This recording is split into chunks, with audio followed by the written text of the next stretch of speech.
Top of the morning, top of the morning, top of the morning. Good morning, good morning, good morning. Welcome, ladies and gentlemen. Welcome, welcome, welcome. It's been a minute. It's been a minute. All day yesterday. You guys are hearing me good. That is awesome. That is awesome. You guys are hearing me good. Alright, that was my first concern. Now, let's go to this. We're setting up, we're setting up, we're setting up. Carry this down a little bit. Not too high. Alright. Streaming on multiple platforms this morning.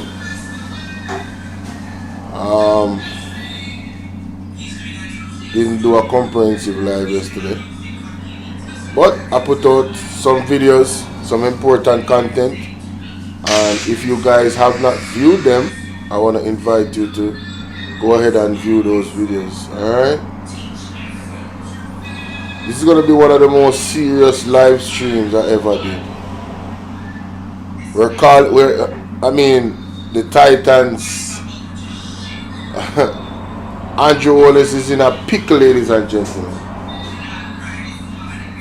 The man was caught with his pants down yesterday in the budget debate.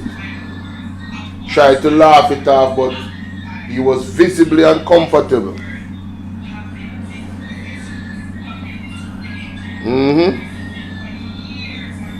Andrew was visibly uncomfortable yesterday. How you guys doing? Remember to smash the like button, ladies and gentlemen. Like and share the live. Don't keep it to yourself as you come in. Alright, so we can get the room packed, the virtual room packed as much as possible. We need to get this video up to 1,000 likes at least. So that means we need to share the video as well.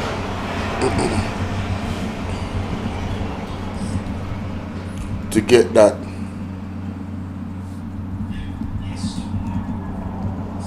How you guys doing this morning? Did you guys watch the budget debate? Talk to me in the comment section. Where are you guys watching from?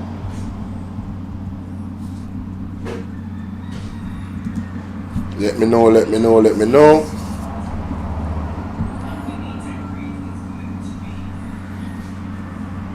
Hi TikTok, how you doing? Please like and share the video for me. Thank you. Appreciate y'all in advance. I don't know if I think I'm just gonna keep this one on TikTok and Bolo VNR 2.0. It's kind of a lot for me to do it on Bolo VNR clips as well. So I think that's what I'm gonna do. Sometimes I'm gonna be off, so I need to see the chat.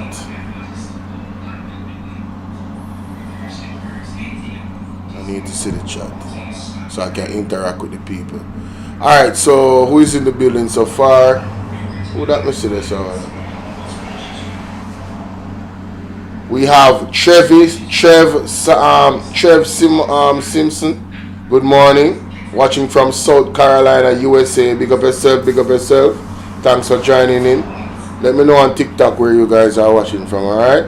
Alright, as you can see on the screen, you're looking at the platforms, all of my YouTube platforms, if you're watching on Bolo VNR 2.0.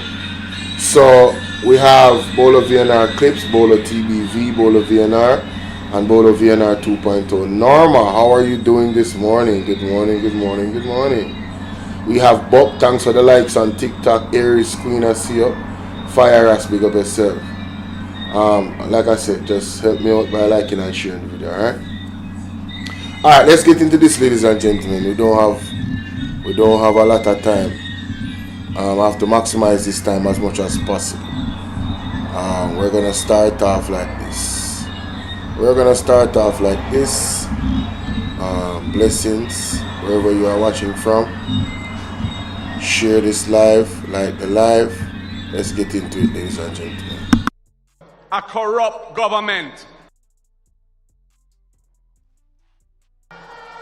If the head of the stream is corrupt, the entire river will be also. I do not support corruption. Corruption takes money away from children's education. It deprives hospitals of basic necessities. It means that roads are not fixed. Corruption deepens inequality. It siphons off taxpayers' money to make a few cronies richer with the political connections instead of benefiting the people. This government has been doing everything it can to weaken and undermine the Integrity Commission, which is an institution that I designed as Minister of Justice and brought the legislation to Parliament to fight corruption in this country. I have said it before and I will tell you again.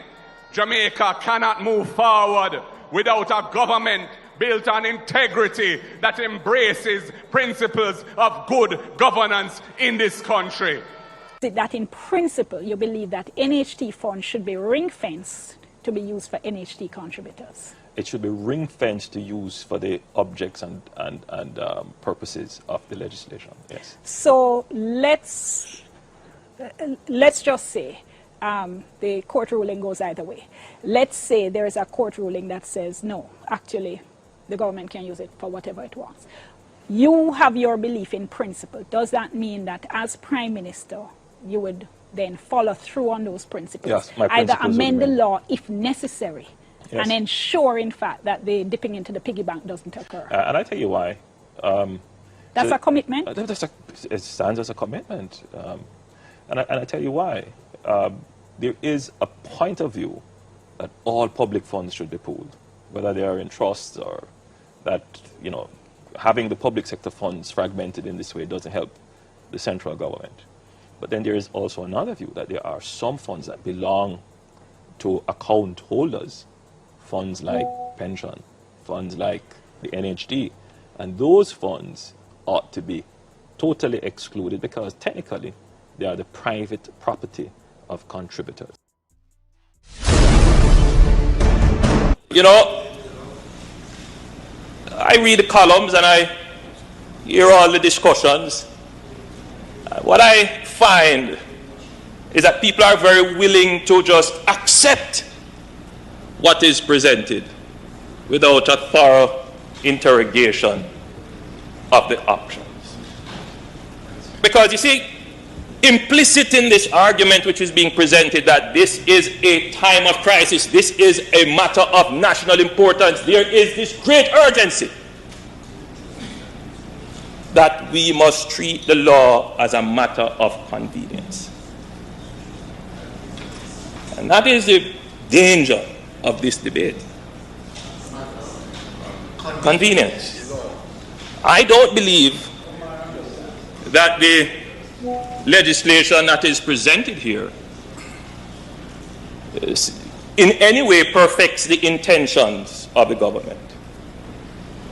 The issue, Mr. Speaker,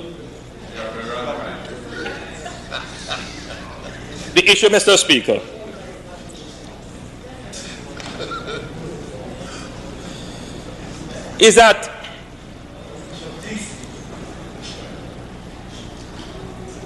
this present piece of legislation that you are hoping to amend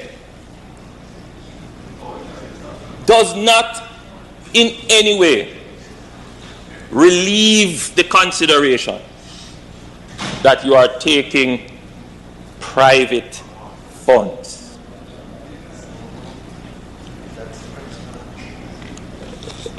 Listen, the only word that can describe government taking private funds without the consent of the persons giving it or of the persons who own it is expropriation. That's what it amounts to. You know, it wasn't any mistaken language when Michael Manley said it is the financial institution of the housing sector. Because effectively, this is where poor people would put their money save it with that institution to get housing. Technically now it is akin to you putting your money in the bank and the government going to the bank and say, give me the money. You want a better analogy? You want a better analogy?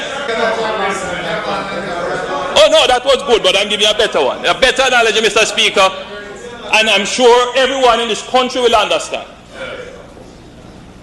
Michael Manley set up an institution like a partner, a revolving fund. You put in your money, when your turn comes, you get your benefit. What has happened now is that the government stick up the partner banker.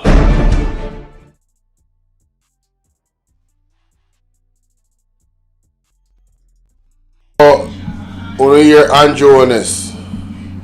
The government stick up the partner banker. This is the man that is now taking out, that has been taking out the NHT funds after the PNP did a temporary takeout because of strict austerity measures, which I won't get into because Julian Robinson is going to totally put it into context.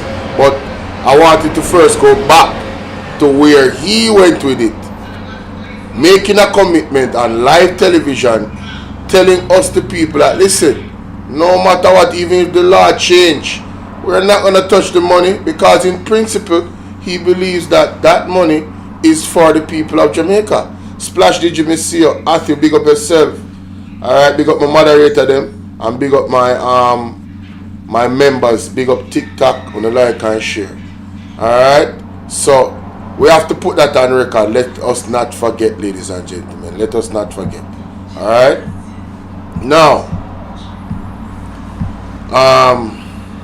let me take this off the screen real quick.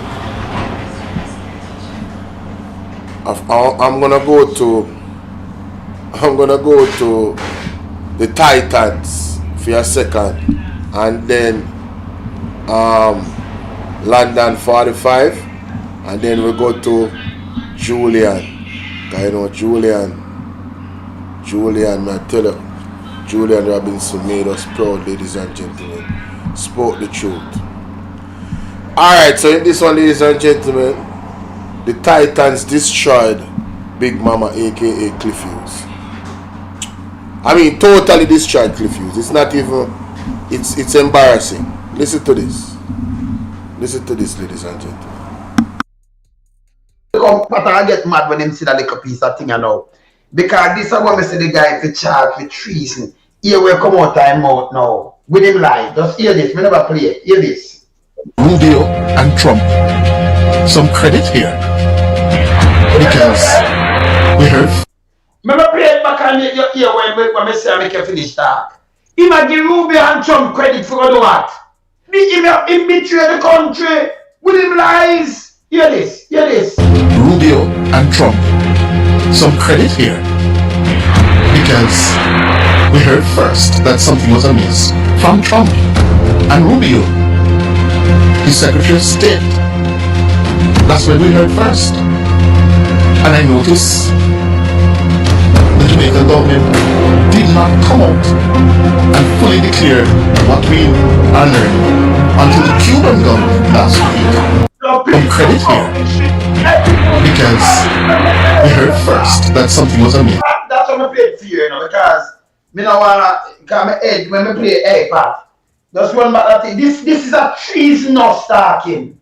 Remember, Holness himself come and say, no, none of them under these kind of question. He makes sure them follow the laws. We have them a party, them a do carry key, them have them with them, But the piece of shit no more.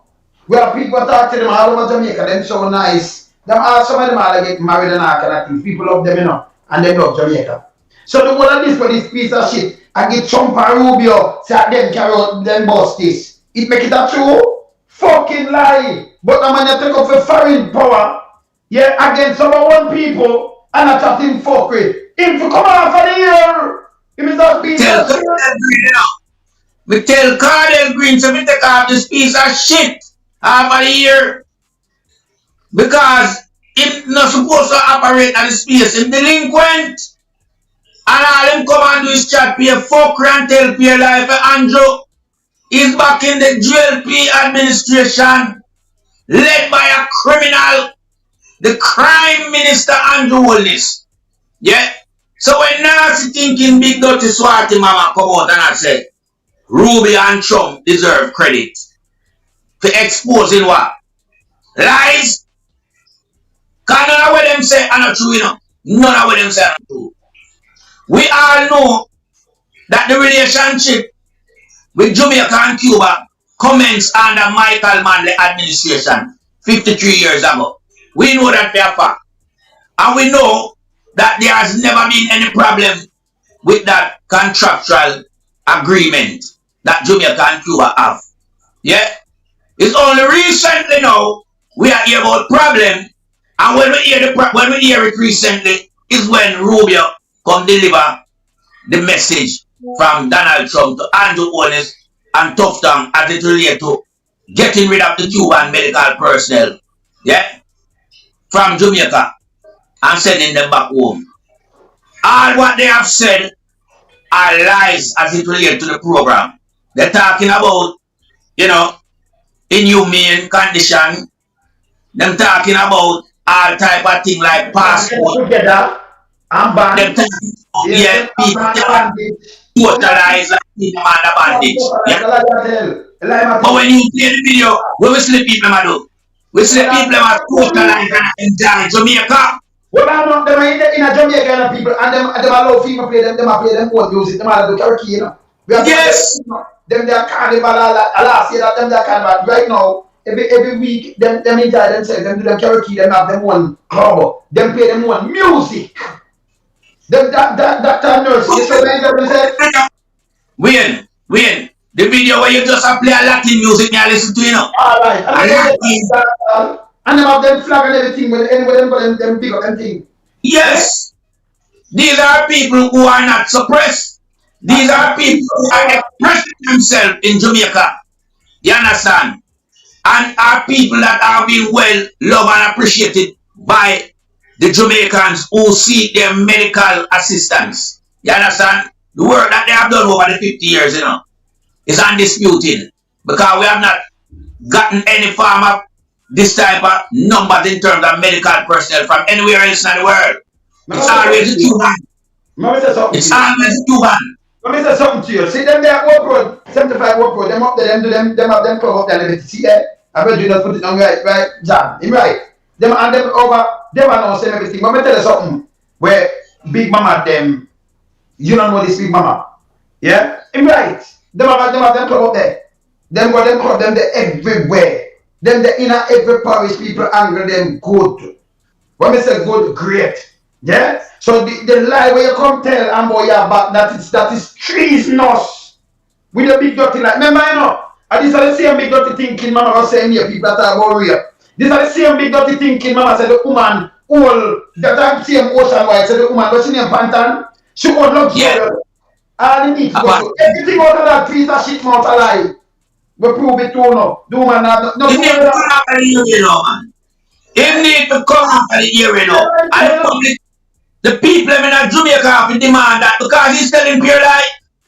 Every lie I tell, we can rub it out around here and show the real side of the truth.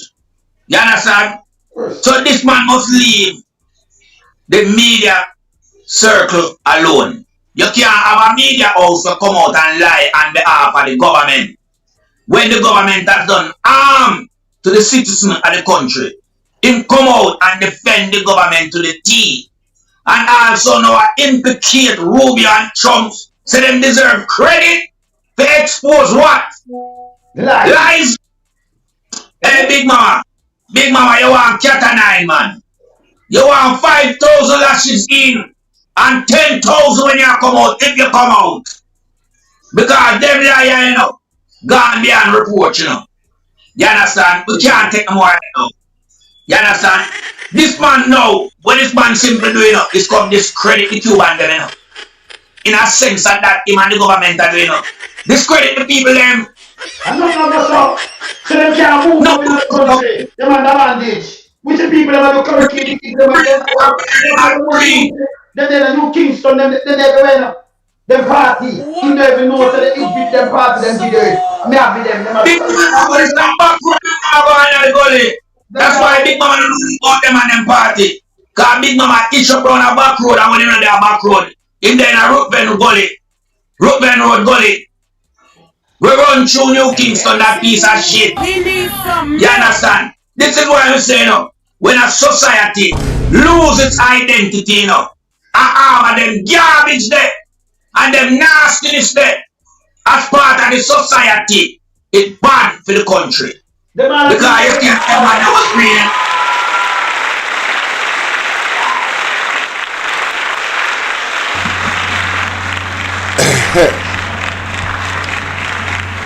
That is the Titans, ladies and gentlemen. We're not spend too much time on it to make sure so I'm gonna go over to Reggae Dub Scene and go subscribe to the page. You understand what I mean?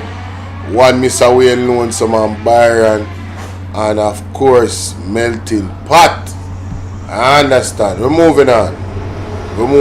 But it's crazy though. It's crazy though that a media entity will have pushed the narrative that somehow the Jamaican government just recently knew about the actual agreement with Cuba. And you know, we can extend this conversation, you know, because there were statements made by Andrew Holness, and I think I did a video already with Mrs. Donna Scott Motley. She totally exposed them, looking at just the lies that were told. You understand? And compared to what Andrew said when Rubio was here, you play the clip and you listen to what he said, and you listen to Rubio. Alright? And it exposes that there is a propaganda happening here, ladies and gentlemen. This has nothing to do with doctors. You know what I heard Mr. Lonesome say at the starting of this live stream? He said, if it was a case where the Cubans were being abused, as is the accusation that is slavery, why then didn't America seek to say, let us take you from that slavery and bring it to America? Why Jamaica never keep them? Because it's so bad and it's so terrible what the Cubans are doing to these doctors. Why them never keep them? And why aren't we hearing from the Cuban doctors that, oh, we are being enslaved? Why are the Cubans so happy in Jamaica? All these questions, it really exposes a lot. But we're gonna go into the second phase of this particular reaction. One London 45. Let's hear what she has to say, ladies and gentlemen. You know, because our eyes going to be on the money them this morning, because I cannot be the only one that watch Parliament. So guys, when I get to no coffee and come sit down right here, so I depend the money. Guys, we can't look here. Some things when you say Parliament, you know, you have to just sit on the side and listen. And sometimes, guys, it go back and sit down and take your time and watch a parliamentary and them and listen what them saying. Because, guys, you know that they're planning to buy new buses for the school children, right? So, in order, or while that is happening, you know that in a parliament, they are going to talk about the old one, them, because them people, them want, if the money waste or we get value for money or whatever. So guys, I don't know if you all was watching, but hear this, guys. Remember, you know, them so we spend $1.4 billion for the 100 and odd old bus, even though we don't get the whole of them until today and we don't get we change. But I want y'all listen to this and listen to this carefully. Alright. When Nikisha questioned the secretary and I asked her if we get value for money, and she want a breakdown of, you know, what's spent on the buses, like, you know, to put each individual bus on the road, blah blah blah, the devil knows all. The conclusion was dangerously cruel. Okay, because guys, when I listen to this, brokerage fee for the buses causes 108,691,000. That is brokerage fee, right? Okay. To get one bus on the road, Jamaica, one single bus, to get one single bus up and running on the road is $12.7 million. To refurbish the bus them is $297 million.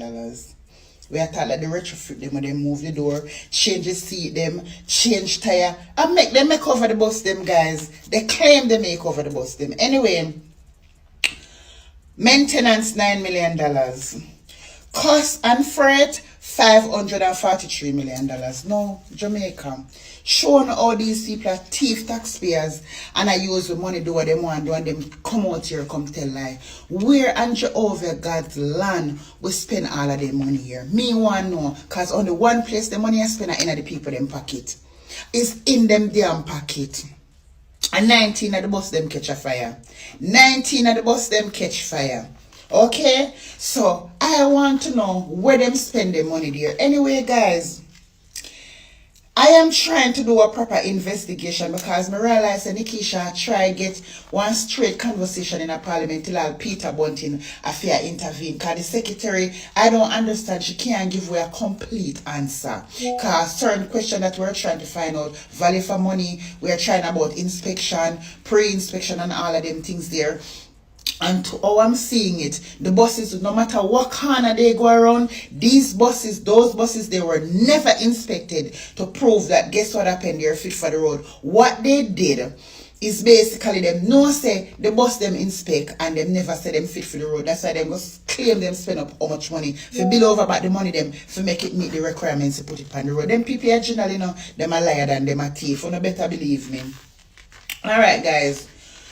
To show you how tax money, tax dollars going on, we still have people in the country 5 months after the hurricane has suffer, and the people them have the money build up themselves and do all kind of things and not do nothing for so we can elevate the country, elevate ourselves. Anyway, guys, we are gonna move on to Deadman Mackenzie. I may alone see Natalie and Deadman Mackenzie in a parliament when she asked how him reel up and come up and kick off like him against and then just calm down so like a baby on the breast. No. Desmond responsible for collect the garbage. Jamaica, I notice all over Jamaica nasty. Did you all notice I suppose I light from Portland or the garbage and all over the place up there?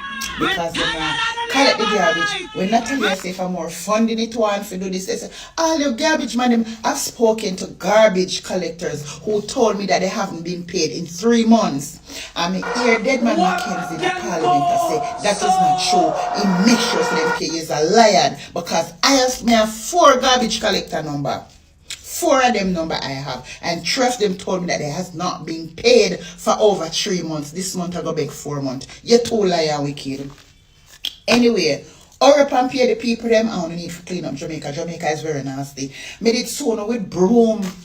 In a campaign election, I know have broom. Or no go Jamaica for clean and I want some listen, clean your nasty ass before you clean up man, clean up damn country. Anyway. We're going to move on to the 67 billion where the finance minister say Jamaica spend and the hurricane Melissa victims. I'm telling you, God not sleep, you know.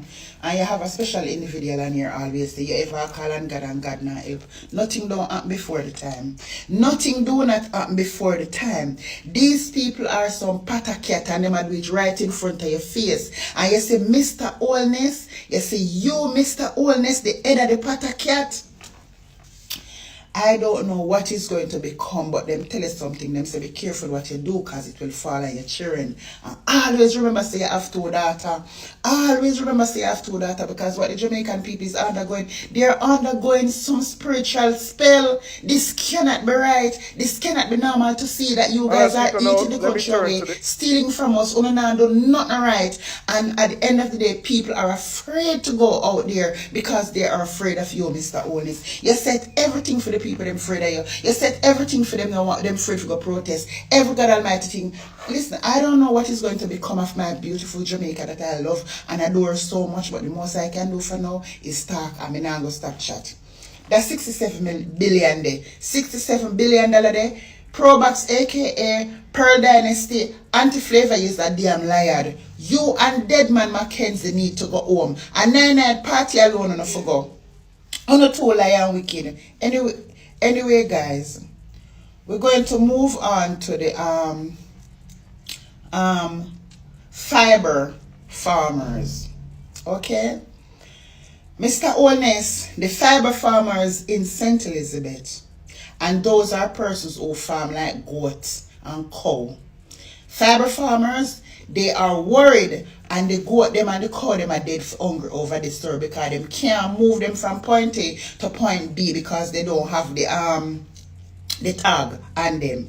I need to do a little bit more to find out. So what we need to know, is the tag costly? What is the problem why these persons animal are not tagged so they can move them from point A to point B? Because if they move them from point A to point B to get them fed, what is eventually is going to happen? The police is going to lock them up. So we want to know what can be done. Always remember, Mr. Holness, poor people we are dealing with right here. So because the rich man, film thing them him on the left side and the right side of the road and them road in the middle private. So no police can go, they go trouble them. When him let him animal them cross from over the side where them feed already if go over one new side. But the poor brothers and sisters them have to carry for them animal from point A to point B, cross the government road and all kind of things where the police them are hang out. So may I beg you, sir, help the poor people them must suffer over St. Elizabeth. They want to feed them cow. They want to feed them cow. They call them a maga down. Lord Jesus, I don't know what going on in a sweet Jamaica, you know. But guys, anyway, we're going to keep an eye on the money. And as I was saying, guys, we're going to do some calculation because what me want to do, I'm going to do a little more investigation because I really would want to find out that after we spend the $1.4 billion, right? If the money here and the outside add to it or it's included, because at the end of the day, what is going on in this country is crazy. And the secretary there, me no feel her. I don't feel that secretary because she don't have certain things in place, and I didn't like that. So she don't look like she even fit the role because either she not fit the role or she go around some corner and dad some question. And we don't need that. We need one secretary we can boldly come out and speak to the people without them at if and but maybe I'm going to do paperwork to get back to you and all of that. You're supposed to come to Parliament ready. We are paying you for ready when you come. We are paying you to be ready when you come in a Parliament. Boy, I don't know what's going on in the Parliament nowadays, you know, because I realize the JLP them not tree bright at all. And God made the opposition them as some bright people, so them know the question them if ask and know when them answer to foolishness. Because when me say Pearl Dynasty she anti-Flavial, when them ask her how she go manage to get how much percent, she say bottles and what the sugar we drink or we are drinking times 24 bottles. I cannot do that calculation. May I try every day. As a thought that you know me have my taxes. May I try that every day and it now work. So at the end of the day you realize I pay dunce people over there. That's how we have people who are bright. And I'm glad that we have some very bright opposition. Very bright people there because of guys, we're not getting a coffee, you know, because our eyes going to be on the money them this morning. Because I cannot be the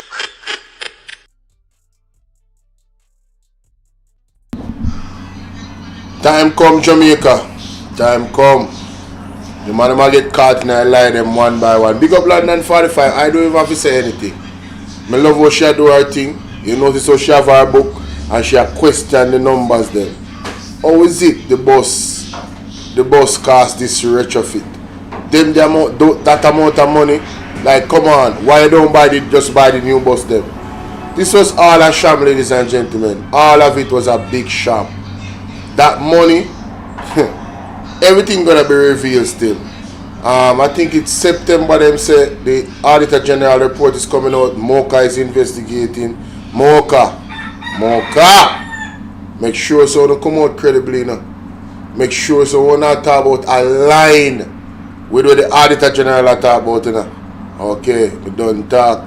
Anyway, I want to tell more thinking about that in the comment section, ladies and gentlemen. Like and share the video. Can we get this video up to 1,000 likes at least? At least 1,000 likes. Alright, that is it. Let's get into the meat and potatoes of the matter, ladies and gentlemen. From the see me come on live so early, you know, man, and I must know, you know, because I don't know them time I'm asleep. Splash DJ, big up yourself. I see Jetline in the building, man. Big up some people. Jetline say, I don't think the JLP government going to last long in the third term. It's not thinking, you know. It's not a matter of opinion. Right? If you're watching this platform, Jetline, you know the prophetic. You know the prophetic, see? You know say that government here have a what you call it? A brief tenure that's going to be tenuous. Remember the prophecy. It's a Pyrrhic victory. Lorraine, how you doing? It better them never did win. That's the prophetic. It's a Pyrrhic victory, and it better them never did win. They're gonna face harsh tribulation, ladies and gentlemen. And soon we're gonna see some people get locked up. We're gonna see some people be forced to resign by external forces. I don't know which external forces, but that is also the prophetic. Yes, they will big up a nice clean self and I'm saying, mama. Probably at work. The word is love. Night back, go on do your thing. Zane, yeah man, TikTok, big up on yourself, everybody over there. Good morning. Alright, let's go into the next situation, ladies and gentlemen. Yeah man, make you get, wanna full up the room. Go and share up the live with 110 people. Everybody. Yeah, make sure you hit the like button. And you know that helps the video. And help us with the live goal. The super chat is available. The cash app is available. All those details are pinned in the comment section. You can also become a member of the platform if you want to. Yes. Alright, so in this one, ladies and gentlemen, I want to welcome you guys in again. We have Julian Robinson here, and this is the intro of his budget speech. And I want to point out how the inclusion of God in the first part, don't take that lightly, because there's a fundamental difference between the Jamaica Labour Party and the People's National Party, where the inclusion of God is concerned and the exclusion. I don't have to say anything, just go back and look at their speeches. You understand? They believe in self. They are lovers of self, like what the Bible talk about. Them praise themselves. You understand? It's not God enough. He's helping the country, you know. And them I do it. And a God I give with grace. I feel them genius. You understand? They don't put God first, ladies and gentlemen. And that's one of the fundamental reasons why this third so-called term is going to be tenuous. And why it's a Pyrrhic victory. And why it's a short term. Wait for the handcuff them, ladies and gentlemen, and wait for the forced resignation by external forces. I digress. Let's get into the video here. 5 hours. Thank you, and the Madam member Speaker. should be allowed to speak without interruption and disturbance. We'd like to hear. They promised me good behavior today. Okay. Madam Speaker, and it's good to see you here, Madam Speaker. As I rise to give the opposition's response to the budget, I am humbled and grateful. First, to the Almighty for allowing me life, health, and strength to serve the people of Jamaica.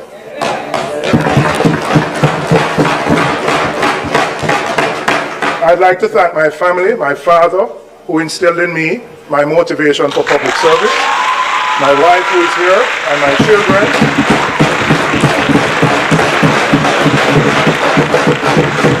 My children, PJ and Amara, who inspire me daily to build a better Jamaica for them and for all future generations. On September 3rd, 2025, the People's National Party, under the leadership of Mark Jefferson Golden, mounted a credible performance in the country's 14th general election.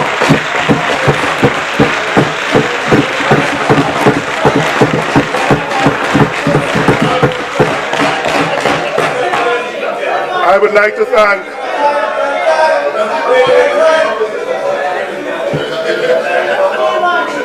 to thank the opposition leader for his continuing confidence in me. And Madam Speaker, while the result was not what we would have hoped for, I remain guided by my faith and draw strength from Isaiah 40 verse 11. So do not fear, for I am with you. Do not be dismayed, for I am your God. I will strengthen you and help you. I will uphold you with my righteous right hand.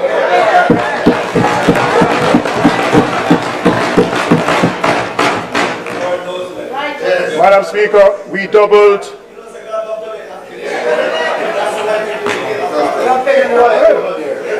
Madam Speaker, we doubled our seat count from 14 to 28. The people's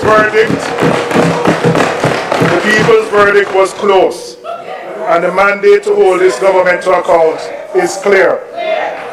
I take this opportunity to thank the 401,398 Jamaicans who voted for the People's National Party.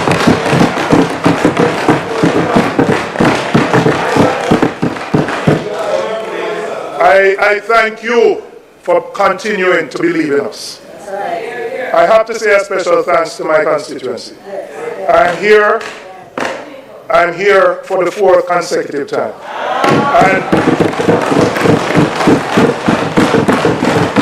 And the last election on September 3rd, I recorded my largest margin and the largest margin in the constituency for over 30 odd years.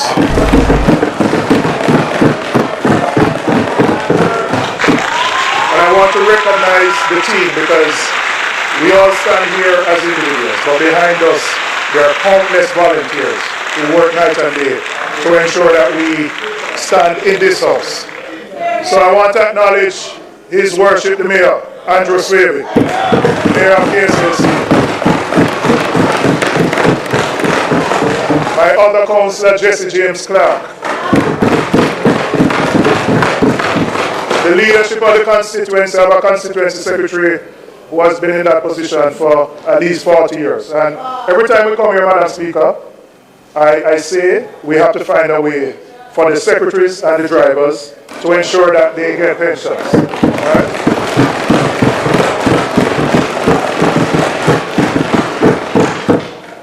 They work behind the scenes, and we appreciate in here what they do. I know the public may not understand it, but it is a career to ensure that we are here, and we have to look at the service and the terms and conditions of their service, so that when they retire, they can retire in comfort.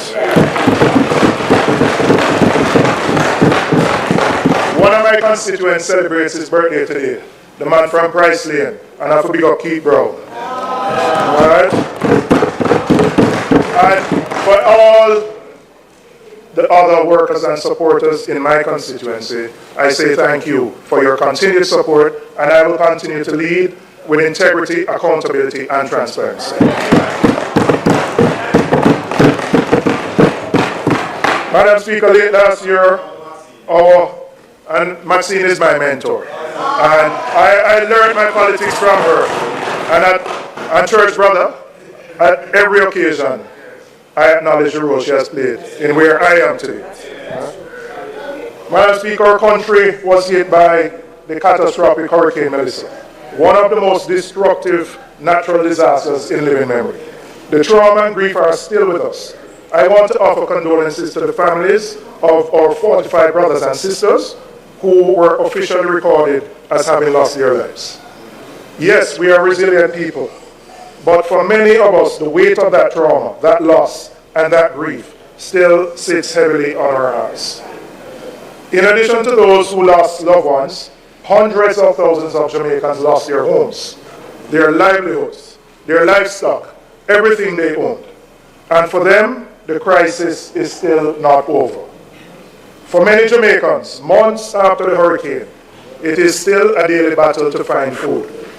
Some don't have the money to rebuild their homes.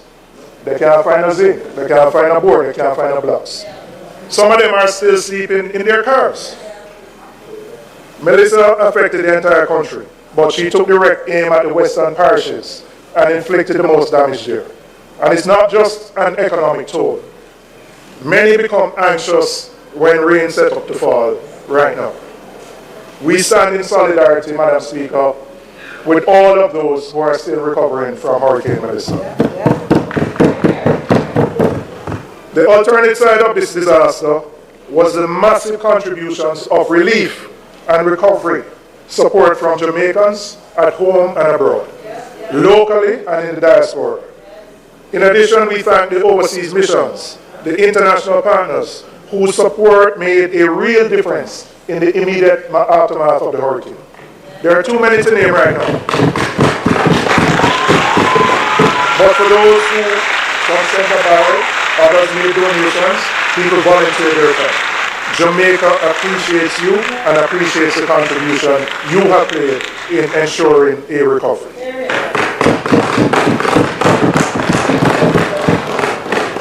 And it was us, neighbors helping neighbors, volunteers manning undersourced shelters, doctors, police, firefighters, soldiers, and nurses who, away from their families, went out in the hurricane to look after their fellow Jamaicans. And it was we, the Jamaican people, who, after the hurricane, cleared roads with our hands and with machetes, helped each other to clean up their yards, provided water, tin food, toilet paper, or whatever little we had to share. Madam Speaker, ultimately, Hurricane Melissa revealed what the true spirit of the collective Jamaican people, the loving, the giving, the selflessness, motivated to help their fellow citizens and to get the job done. This proves again that the Jamaican people have the resilience to go through the biggest of hurricanes, and we now blow it. Not blowing it. We have faced adversity before, and we have always found our footing. The question before us now is whether our institutions rose to the moment and whether the budget really reflects that urgency. Madam Speaker, we are now past the relief stage and into rebuilding. I know the Prime Minister's announcement of the establishment of the National Reconstruction and Resilience Authority, NARA, but NARA is still without a legal foundation. No legislation has been brought to Parliament to formally establish it, and the public still doesn't have a clear picture of how it will operate and when it will become functional.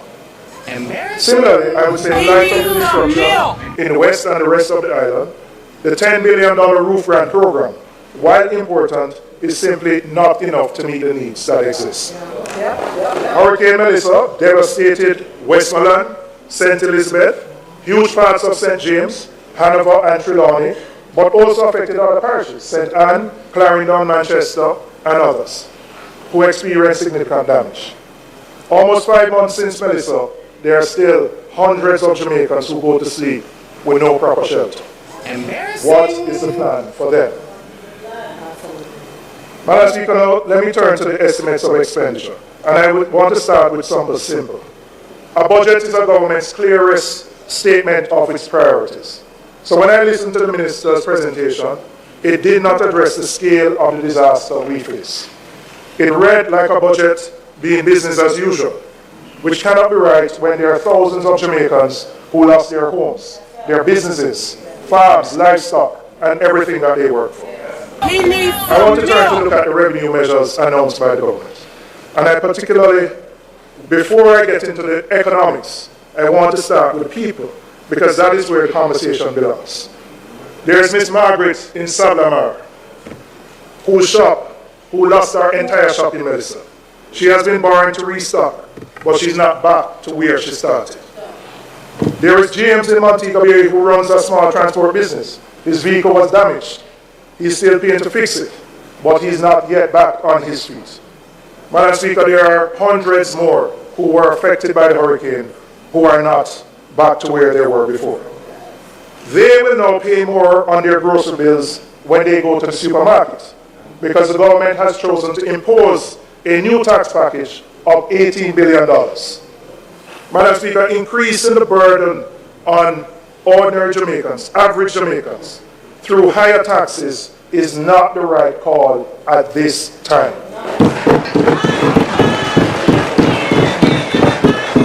And we on this side do not support it. If we were at the wicket, we would have played a different shot. When an economy is contracting, meaning it is slowing down, raising taxes is a pro-cyclical response.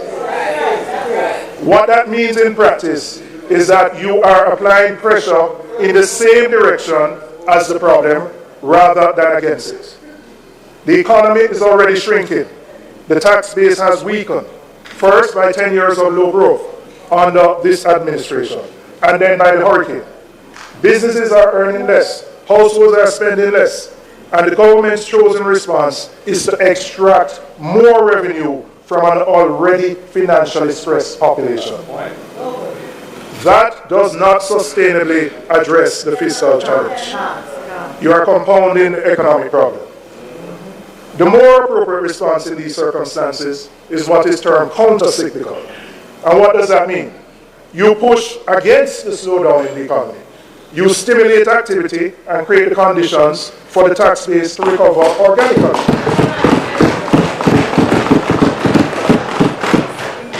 A growing economy generates more revenue over time than any package of new taxes that are imposed on people who are already struggling to stay afloat after the hurricane.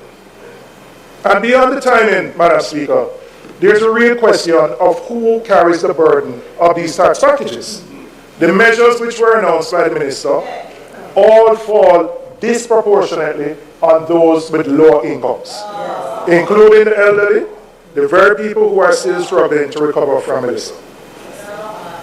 Madam Speaker, I want to address the 10 billion levy on sugary drinks specifically, because the government has justified it as a public health measure. And that justification deserves examination.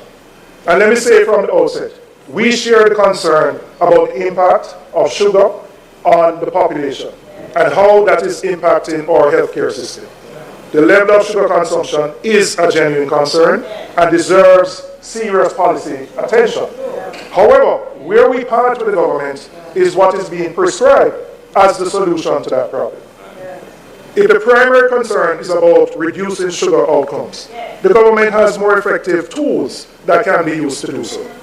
The government can mandate local manufacturers and importers to reformulate their products so that sugar content is reduced in those products, and provide a time frame by which those manufacturers and importers do so, because it will obviously require some time to reformulate their, what they produce. This would reduce the amount of sugar people consume, and the government can do that. Now, I want to look at the assumptions behind this tax. The government is imposing the taxes on an assumption that there will be no reduction in the consumption of these drinks. The government anticipates to get $10 billion from consumption alone, which means that they do not believe that there will be health benefits from this new tax. Because if there was, there would be a reduction in consumption. And the reality that we find, Madam Speaker, is that the persons who consume these drinks do so not because they're not concerned about the sugar content, but the reality is that the alternatives are outside of their reach, whether it be natural juices, coconut water, or other things. So many of them are doing it not because they have a choice, but quite frankly, given their disposable income, they do not have a choice. Right?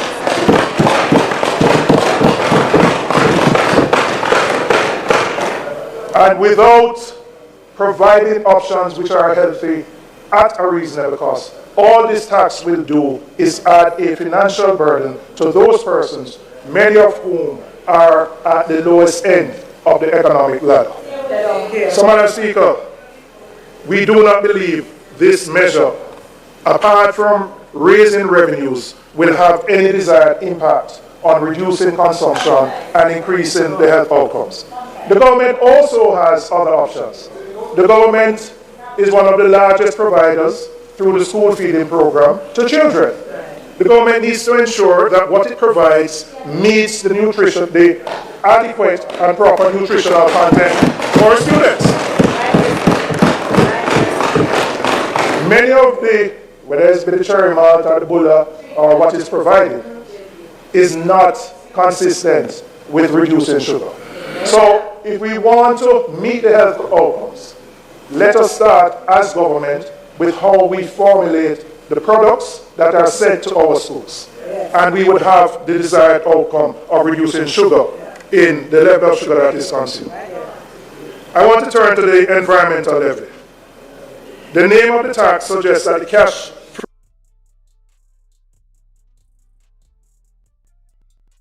Yes, ladies and gentlemen, that's the first quarter. Before we get into that, I have to give some commentary. You know, the way how Mr. Julian Robinson actually introduced his argument and focused on the people, because the People's National Party is about the people. There is people still living in their cars.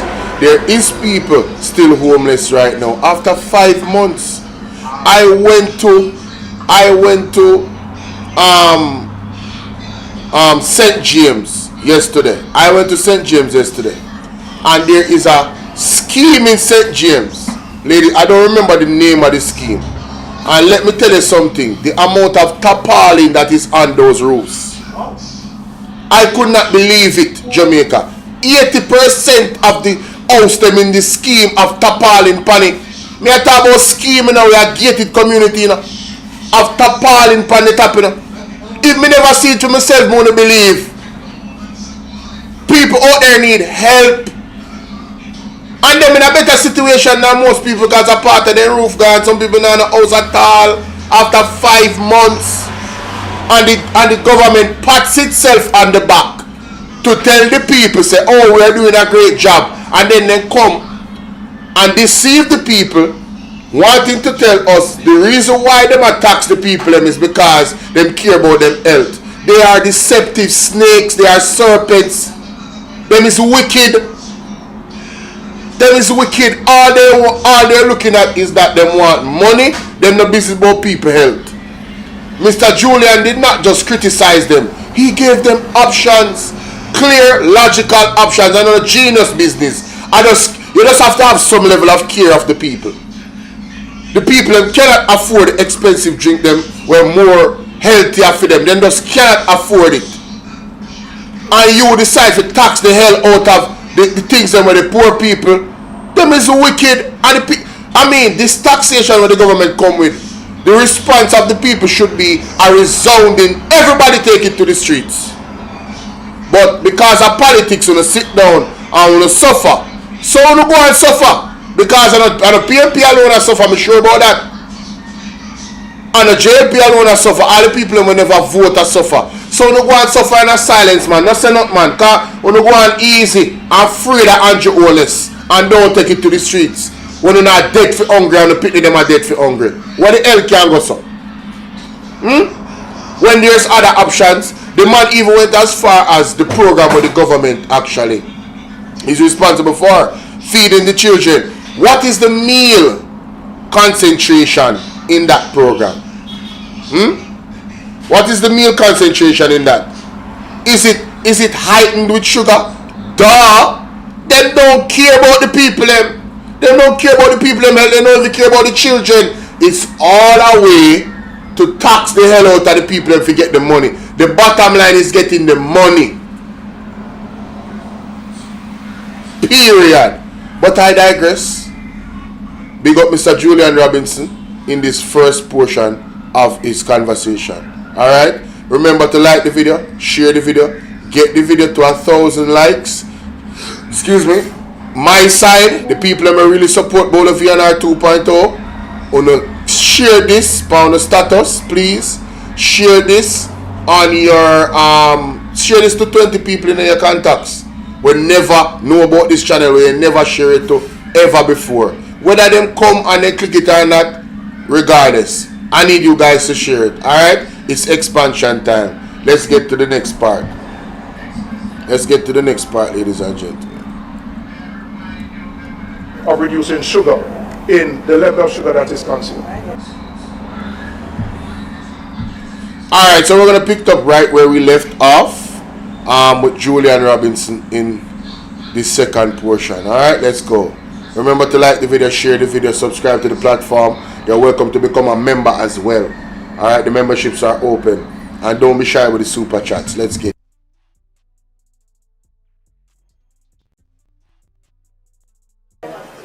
I want to turn to the environmental levy. The name of the tax suggests that the cash flows from it will be directed towards environmental production, towards protecting our coastlines, our watersheds, our forests, the very natural infrastructure that Melissa reminded us we cannot afford to neglect. But the money goes straight into the consolidated fund. None of it is ring-fenced for specific environmental purposes. So we have a levy collecting money in the name of the environment, but it is not dedicated to the protection of the environment. It's simply another revenue source. And as with the sugary drinks tax, it's not the importer or the manufacturer who is the one who will ultimately pay the price. The cost will get passed ultimately down to the consumer with no corresponding benefit to the environment. So, Madam Speaker, when I look at what is being proposed with both the sugary tax and the environmental levy, it is simply inflationary because the cost of the costs are going to drive up prices in the economy, and the burden is going to be felt by those who can least afford it. In examining the package that was tabled by the government, what I only can come to a conclusion on is that they recognized there was a revenue gap and they had to find the easiest way to fill it. The measures are not calibrated to protect the most vulnerable. They are not designed around the specific circumstances of a post-hurricane economy. They are simply revenue measures which impact the poor the most. I want to turn to the digital services tax because the minister's presentation on Tuesday left us with more questions than answers. When this measure was first announced, the reasonable assumption shared by many persons was that the tax would apply to subscriptions, for example, Netflix, Spotify, those streaming and digital services. That was a natural reading of a digital services tax and what obtains in many other jurisdictions that have implemented it. But from what the minister said on Tuesday, it appears that the intention is different. It seems that the tax will apply to goods purchased online from platforms like Amazon, Temu, and Shein. Now, Madam Speaker, if that is indeed what is being proposed, then a serious question arises. Because that government 2 years ago made a very deliberate policy decision to raise the threshold on online purchases, increasing the custom duty exemption from 50 to 100 US and from $500 to $1,000 for persons traveling into the country. That was a conscious choice to reduce the cost burden to Jamaicans, and it was met with huge applause. Now the digital services tax seems to be working against that relief. This inconsistency needs to be explained. You cannot, on the one hand, increase the threshold to give consumers a break, and then on the other hand, you take back what you have just extended. And so the minister said in her presentation that local retailers are feeling the pressure from online shopping. So the obvious question is, if that was the case, why then did the government 2 years ago increase the threshold to provide the relief, to now take it back from the very persons who you have provided relief?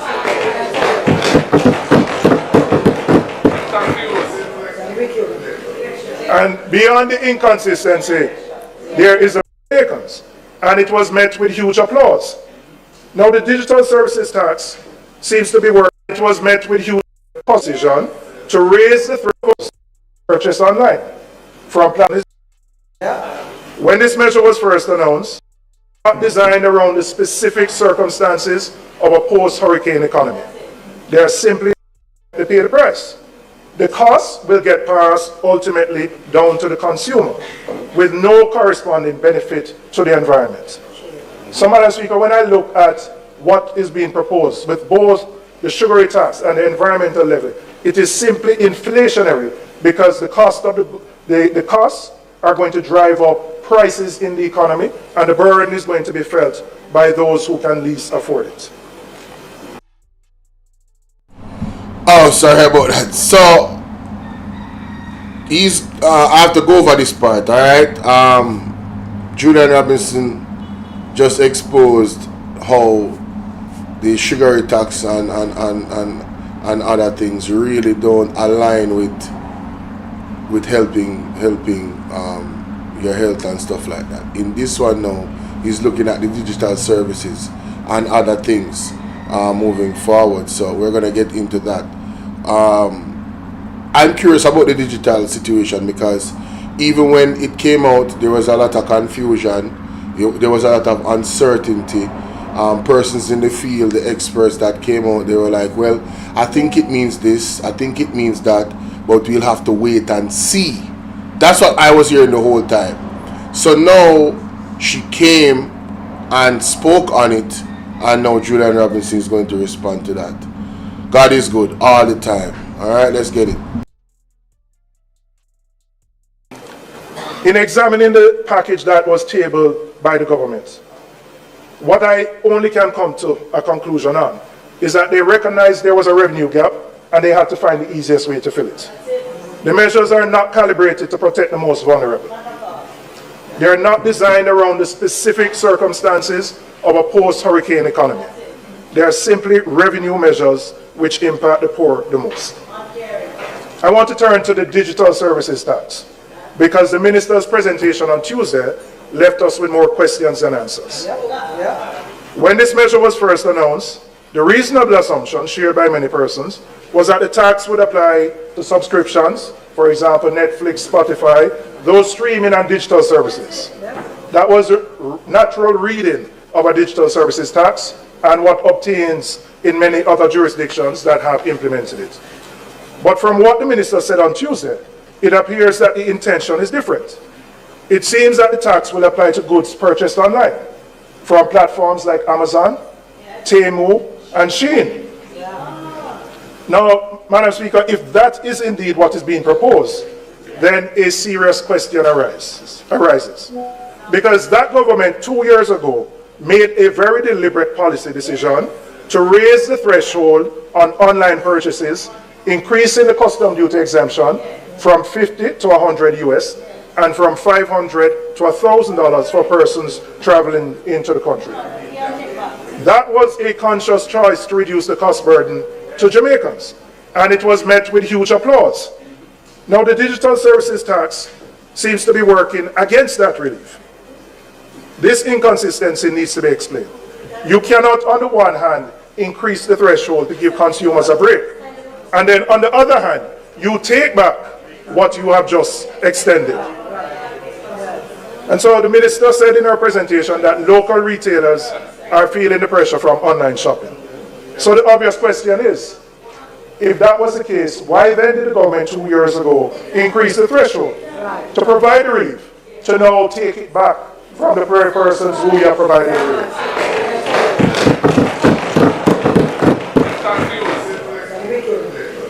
And beyond the inconsistency, there is a practical question of how this is going to be implemented. How are the taxes going to be collected? Who is going to be responsible for remitting it? What is the mechanism for enforcement across hundreds and thousands of transactions from foreign platforms? The minister owes the House an explanation. She has been here twice, and I must say, having spoken twice, it is as confusing as it was before. As to exactly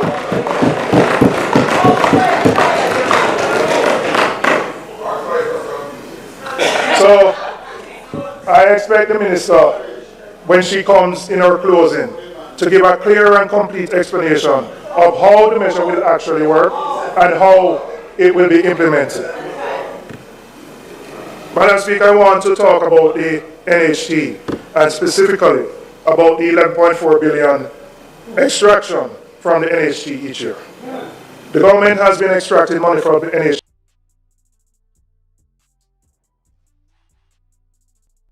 Jamaica, Antonio, we are going with Jamaica on pay attention. Alright? This was a master class. You see, anytime any of the lab rat them come out and run out about fiscal prudence and fiscal discipline, you see, anytime Andrew Holness tell lie again, if him ever tell lie again after all Julian Robinson handling business and deal with him case so, only just play that tape here. Don't even bother argue with nobody. Tell them to sit down and learn. First in study. Get back Jamal. So nobody can deceive you. No. Let's not be deceived. Let's go.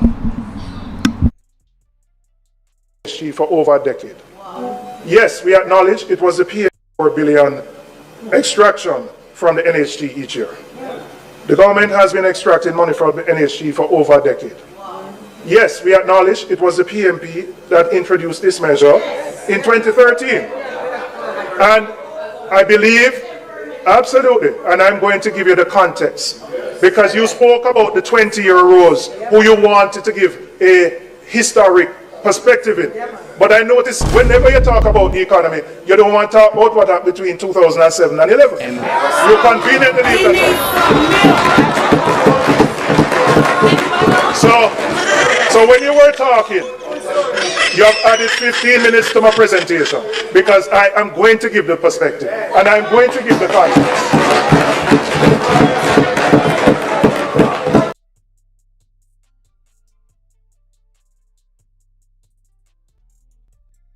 Look at Andrew Holness.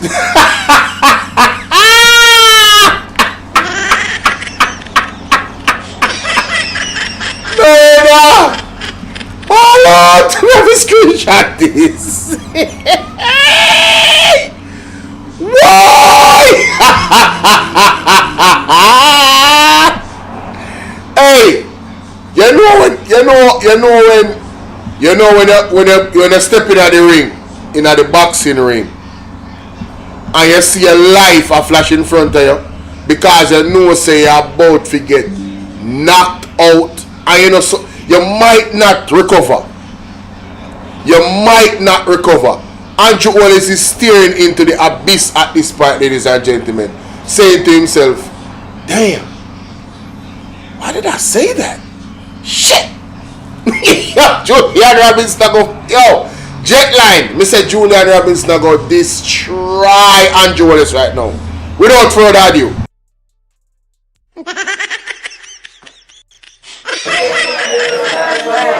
When we came to office in 2012, we inherited an economy on the precipice of collapse. And before that, let us recall.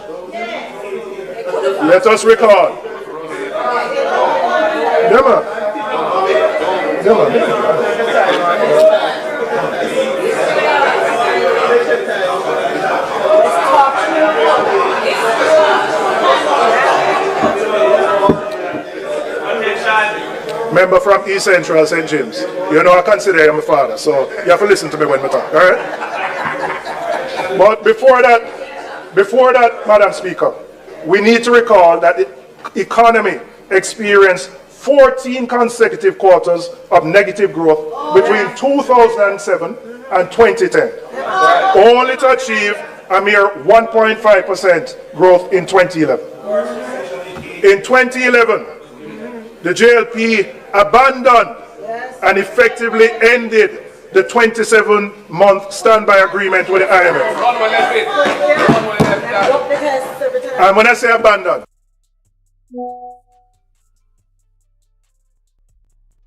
I sorry I have to cut Mr. Julian, but ladies and gentlemen, in the 2007 to 2011 period he's talking about, we must not forget, no storm never come. They cannot blame their lack of growing the economy on any storms. You understand? There was no Hurricane Melissa, there was no Hurricane Beryl, there was nothing. So them can't blame no catastrophic event for why they were unable to grow the economy. Let me make that pellucid. Let me make that clear and cogent, ladies and gentlemen. Let's continue. Them just don't know what them are do. Well, they probably know what they're doing, but it's counterproductive to the people and the benefit of the citizens of Jamaica. With the IMF. And when I say abandoned, you know, like how Tessa keep a school, and you're supposed to show up. Them run going at the yard and hide and never take the test.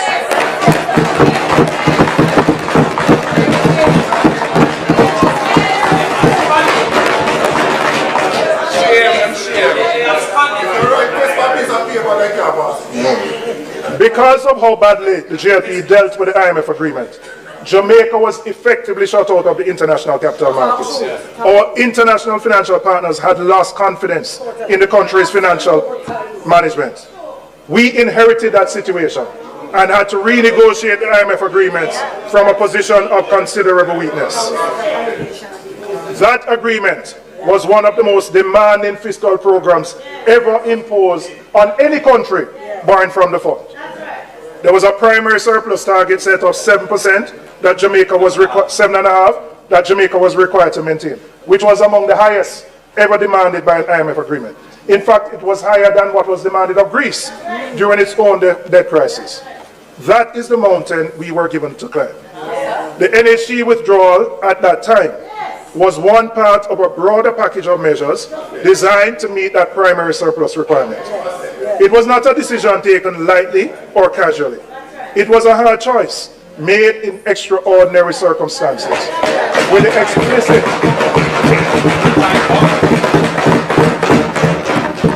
explicit understanding that it was temporary. No. The same reason that drove the NHG withdrawal in 2013 is the same reason that drove the broader package of revenue measures that had to be implemented at the time, including new taxes. We had no other choice but to impose taxes to get to the revenue that the IMF required as part of its program. It was, Madam Speaker, what they left us in 2011 that required us to take the steps that we had to in 2012.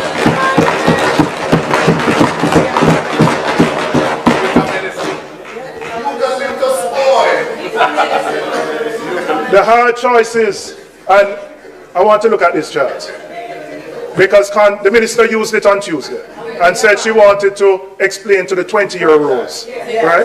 And so yes, it is your chart, and I want to use it to explain to the 20-year rules why those taxes had to be imposed from 2012 to 2016, 2015. But I also, there's been this, I don't know if I can say lie, about no new tax for 10 years. We've been hearing this misrepresentation that there's been no new tax for 10 years. But then I looked at the minister's chart. So what is in 2016? What is in 2017? That's a school bus, a new school bus. So Damian, when you go back to Ty Dixon, I want you to ask your constituent, what can go so?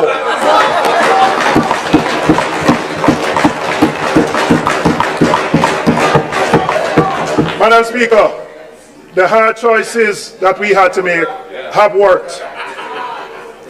The PMP established Jamaica's macroeconomic fundamentals under the leadership of then Prime Minister, the most Honorable Portia Simpson Miller, and Minister of Finance, Dr. Peter Phillips.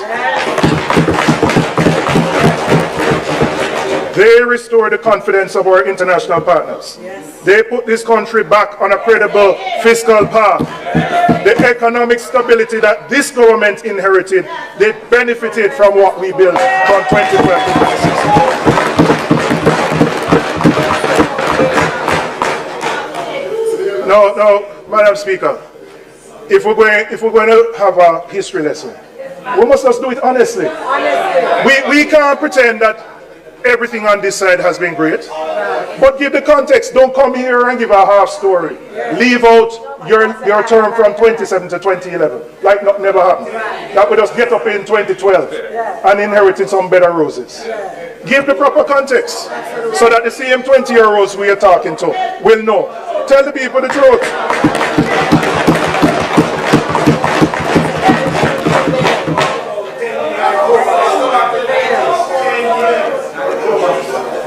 The reduction of poverty, reduction of unemployment. Let's go back to the 90s. The internet. Madam Speaker, I need your protection. Members?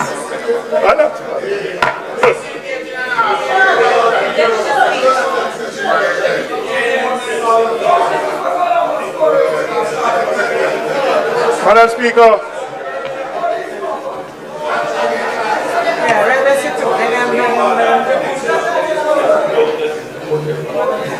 The international community recognized what the PMP did during that period. That's right. The then IMF Managing Director, Christine Lagarde, and I quote, "I want to pay tribute to Minister Phillips and his colleagues for what has been a clear change of course, That's right. making the hard choices and successfully completing 4 reviews." We never run from it.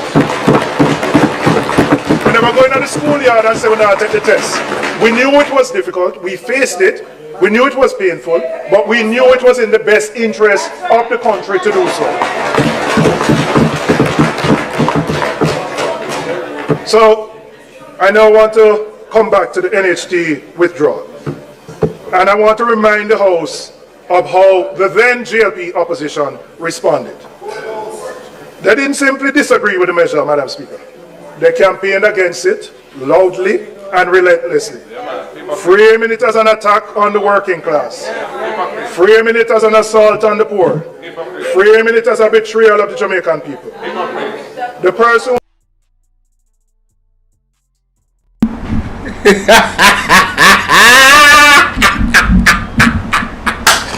Jamaica!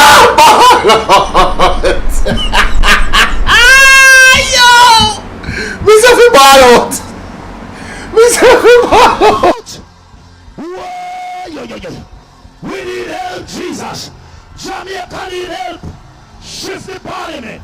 Shift the election. Shift everything. Remove them all there. Take all the cockroach.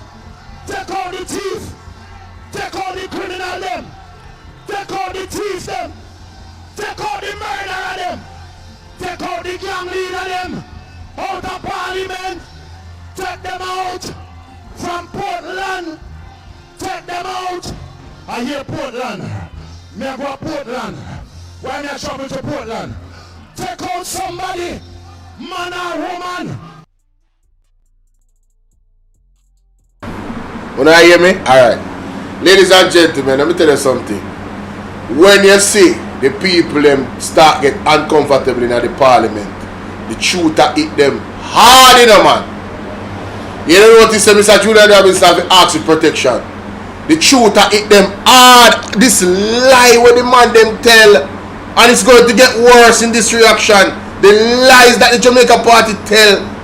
Oh God, man, I tell you say only a wicked person could blatantly lie like this when the evidence is there and clear for all to see. What a thing! Instead of giving Mama P and her administration the credit that they deserve, because they know it's gonna make them look bad, they have created an entirely new narrative and are trying to trick the local youth them where don't have no sense and knowledge about the history of what occurred. Most of them not even follow the economics of the whole thing to understand the intricacies, and because the Jamaica Labour Party understands that they play on these people's weaknesses, their gullibility, if that's a word, because they're so gullible.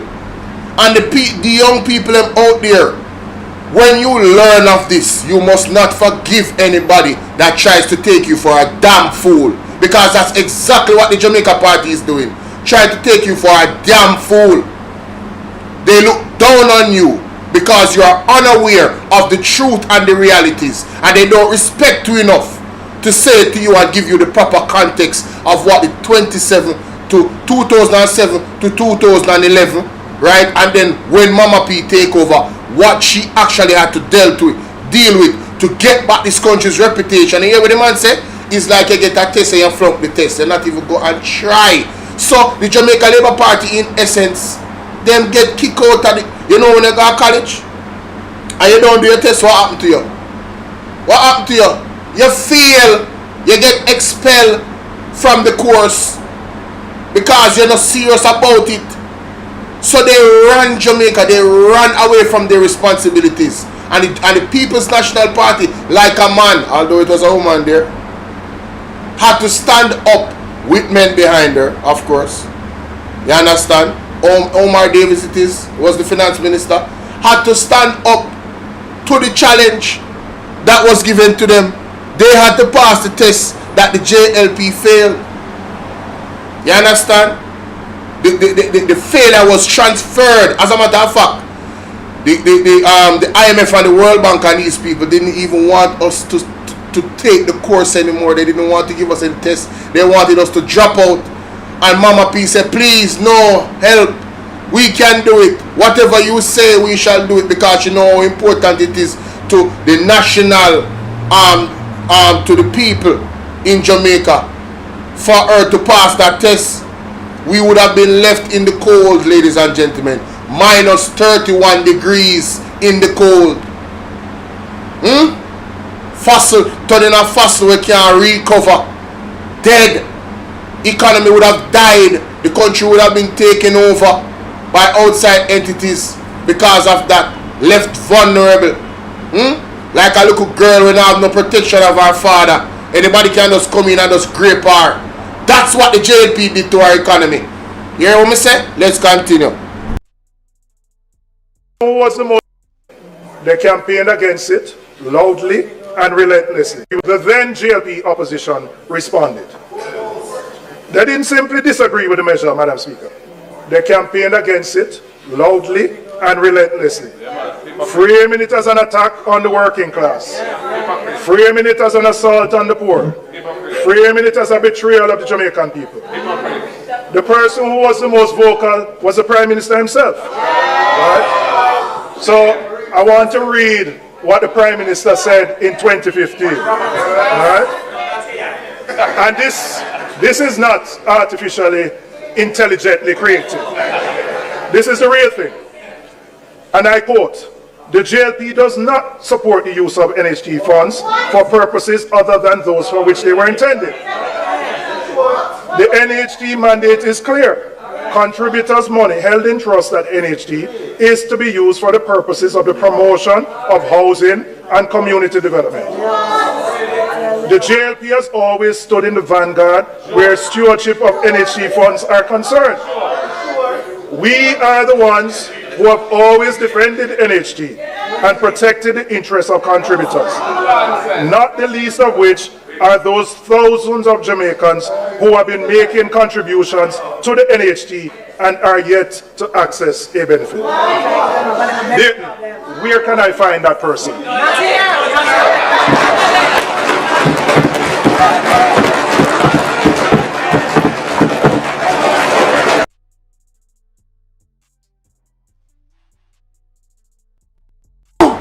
Mr. If me love the cameraman one more time, or camera woman, Jamaica, where can I find that person?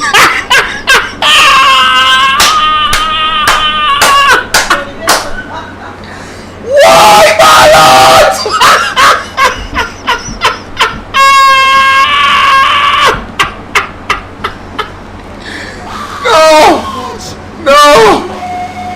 No. We need help, Jesus.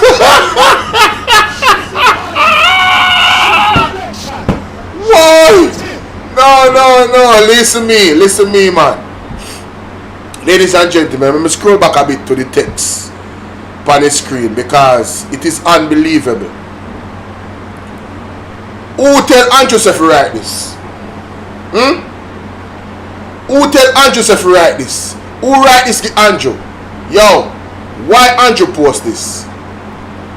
Bridget, every single word where Andrew Serrata says is a lie. This post, what the man said, this is not AI generated. The JLP does not support the use of NHT funds for purposes other than those for which it was intended. The NHT's mandate is clear. So Andrew, you don't know, say NHT mandate clear now for the last 10 years. You never know. So why you abuse the NHT? Let's continue. The NHT mandate is clear. Contributors' money held in trust at the NHT is to be used for the purposes of promotion of housing and community development. So Andrew, you don't know that? You don't know that? You don't know that now? I want happen in the last 10 years now. Make you just, conveniently have amnesia about what the NHT fund is for. Hear this now. This is the big line now. The JLP has always stood in the vanguard where the stewardship of the NHT funds are concerned. That means he's saying that Jamaica Labour Party always defend the NHT fund to be for the NHT and not for anything else for the people. That's what he must say. That is a big lie. Obviously, improving himself to be a liar based off his own actions for the last 10 years. Oh, as a matter of fact, now he wants to do it for another 5 years.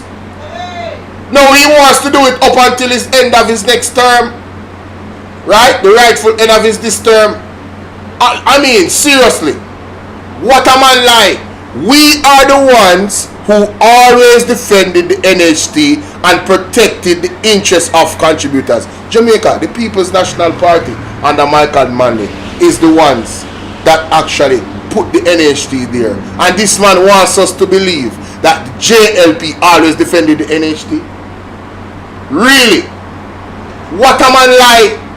We can't call it nothing else. Lies and deception, ladies and gentlemen.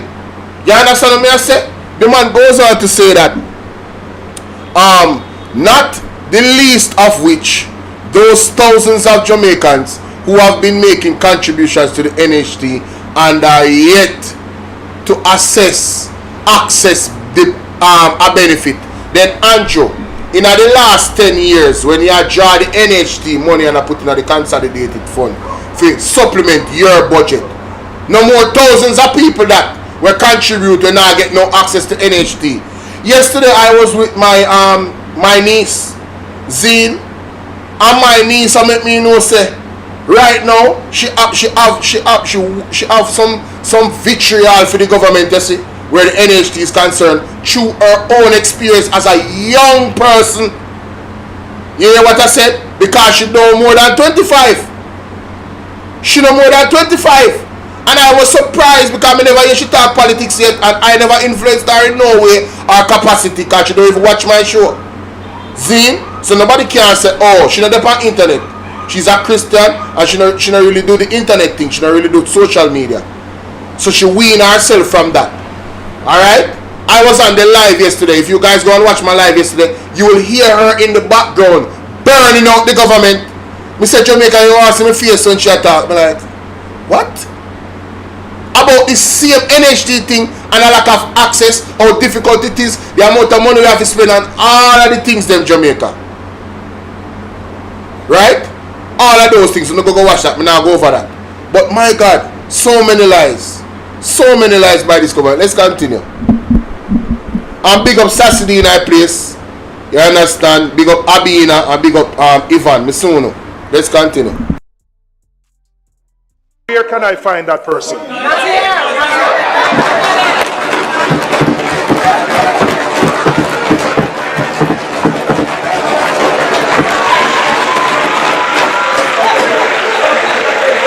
Madam Speaker,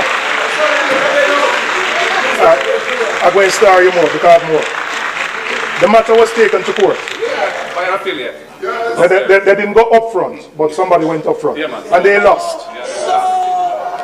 Now, Madam Speaker, after the JLP formed the government in 2016, you would have expected that NHE withdrawals would have ended based on how strident their position was. The so-called betrayal of the Jamaican people that they had fought against. But every year since, without interruption, 10 years of collecting the money, they once vehemently opposed. Now recently I heard the Prime Minister, maybe last week, justifying the continued extraction by arguing that the funds are being directed to other national priorities. So I want to ask the Prime Minister one question. When the PMP had to do it between 2013 and 2016, were we not also directing those funds to national priorities? Were we not also using that money to meet the primary surplus that kept Jamaica out of default? Were we not using it to restore the confidence of the very international partners who support the government relies on today? What exactly was different? What principle was being violated? You have found your voice.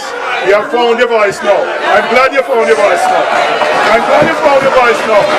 Because I don't know which Andrew Holness are talking to. Whether it's the one now or the one in 2015.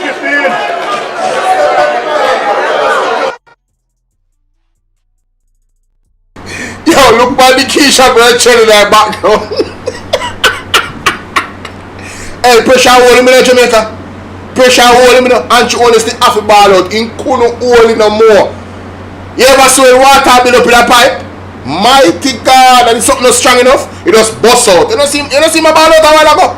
He my ball out and he try to keep one face like say, you know, and I laugh. Me say Jamaica, I'm under pressure. Julian Robinson pull out his sword and shoot after him. And him a get sliced wicked. I'll dissect him and I'll open him up for everybody see him dirtiness. My goodness. No.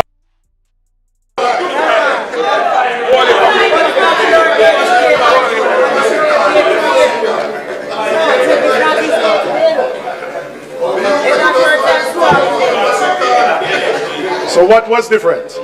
What was different now than it was in 2013? The only thing that was different was you were on this side and we were on that side. Kept Jamaica out of default. Were we not using it to restore the confidence of the very international partners who support the government relies on today? What exactly was different? What principle was being violated? You have found your voice. You have found your voice now. I'm glad you found your voice now. I'm glad you found your voice now. Because I don't know which Andrew Holness are talking to, whether it's the one now or the one in 2015.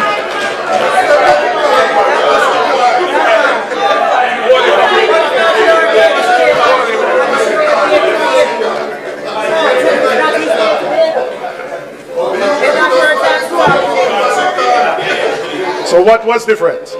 What was different now than it was in 2013? The only thing that was different was you were on this side and we were on that side.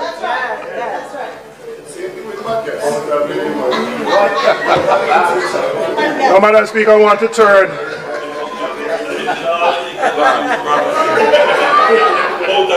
No, listen, allow him to talk. Allow him to talk. Nobody's talking. All of them coming here will listen. All of them coming here will listen. Why don't you interrupt him? I never expected you to get so agitated. You're going to speak next week Thursday, no? And we will listen to you next week Thursday. And I don't intend to enumerate all the things over the last 10 years. You want me to? Okay, all right. Madam Speaker, I want to address something about the framing of this budget and how the revenue measures have been presented to the public. Yes, the country has suffered a major catastrophe through Hurricane Melissa, which has damaged the country and impacted the government revenues.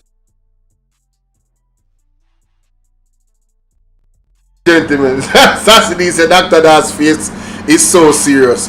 Dr. Dawes, I saw him stay there. Yeah, serious brother. Yeah, man, a serious brother, man. I know, no nonsense, man. You understand? You know, here we see, man. They run him and he running joke. Me notice him, but he's a very serious man. But, ladies and gentlemen, Andrew Holness was so embarrassed that Andrew Holness decided that he might try to soften the blow by interrupting Julian Robinson. He just did too much. He couldn't take it. He couldn't be silent and listen. Remember, say Andrew Holness' budget speech last time in a 5 hour, you know, a nonsense, you know, a foolishness, you know, and going back about how much years ago, and 18 years ago, and 1962, 1970, 1980. I bear them foolishness them going with. So I try to play it off now like say, you know, get damaged and exposed by the lie them when him tell. You see me? But we not allow that. So this are the second video me do on this, and more want to, if you like up the video, share up the video, get this video to 5,000 likes, Jamaica. The world needs to know, the world needs to see how it is embarrassing that we have a government, a party, a leader, right, where can simply come and just lie to the young generation them about something so significant as what happened with the World Bank, as if the World Bank, the IMF and all these entities don't have it on record what Jamaica did. Like so we can't go and do a research and find out say a lie Andrew Holness and the administration at them. Absolute lie. But there's another big lie that is going to be exposed, and that is in the next video. So make sure so you watch all of my video uploads them. Big up on yourself. I'm out. Alright, next in line now, ladies and gentlemen. Next in line. Right it. Sorry. Alright, so when we start it, Welcome, ladies and gentlemen, Mr. Brother Bolo and I. We're here with the next one. Julian Robinson apply beer pressure on the Honest-led administration. And Marky G not talk yet, but I don't know what to go for them. It don't look good. It don't look good at all, Jamaica. Right now, Favor Williams is so embarrassed. Her head was down. She looked like one poor thing. Me I wonder where the fire there. Me I wonder where the spice there when me know she have. But as she get exposed, why you, Favor Williams, gonna endorse the madness of the Jamaica Labour Party? You should have, well, I don't know if you have any integrity, but it's quite evident that you don't, given that you're on that side and you're following Andrew Holness. Your integrity is tainted and your actions have tainted it as well. But I digress, feel bad. This is not about you. Julian Robinson, not it again, ladies and gentlemen. Let's continue.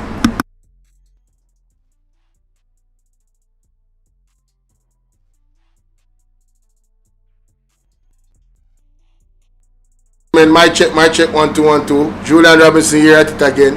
Feel bad Williams. She lose.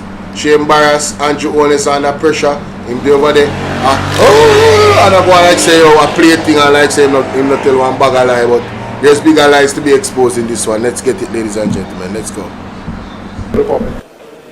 Yes, the country has suffered a major.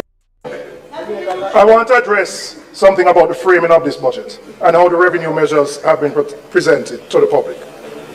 Yes, the country has suffered a major catastrophe through Hurricane Melissa, which has damaged the country and impacted the government revenues. But we need to look beyond that and go back to the last 2 years to see how the government has been balancing the budget. In the two previous consecutive years, the government securitized future revenues from the Norman Manley International Airport and the Donald Sangster Airport, raising over 70 billion in 23-24 and 60 billion in 24-25. What that meant is that they sold off 12 years in one case of future revenues and then 10 years of future revenues to ensure that they could fund the budget. And the analogy that I would use is like you go to your boss and you're under some pressure and you say, boss, give me a salary advance for the next 12 months. And you use the money for with the rent and all the other things.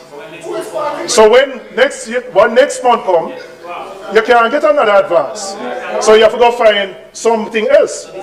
So this is next month. So having sold off the revenues of both airports, Nothing more to sell. there is nothing more to sell So that's a tax to meet the recurrent expenditures.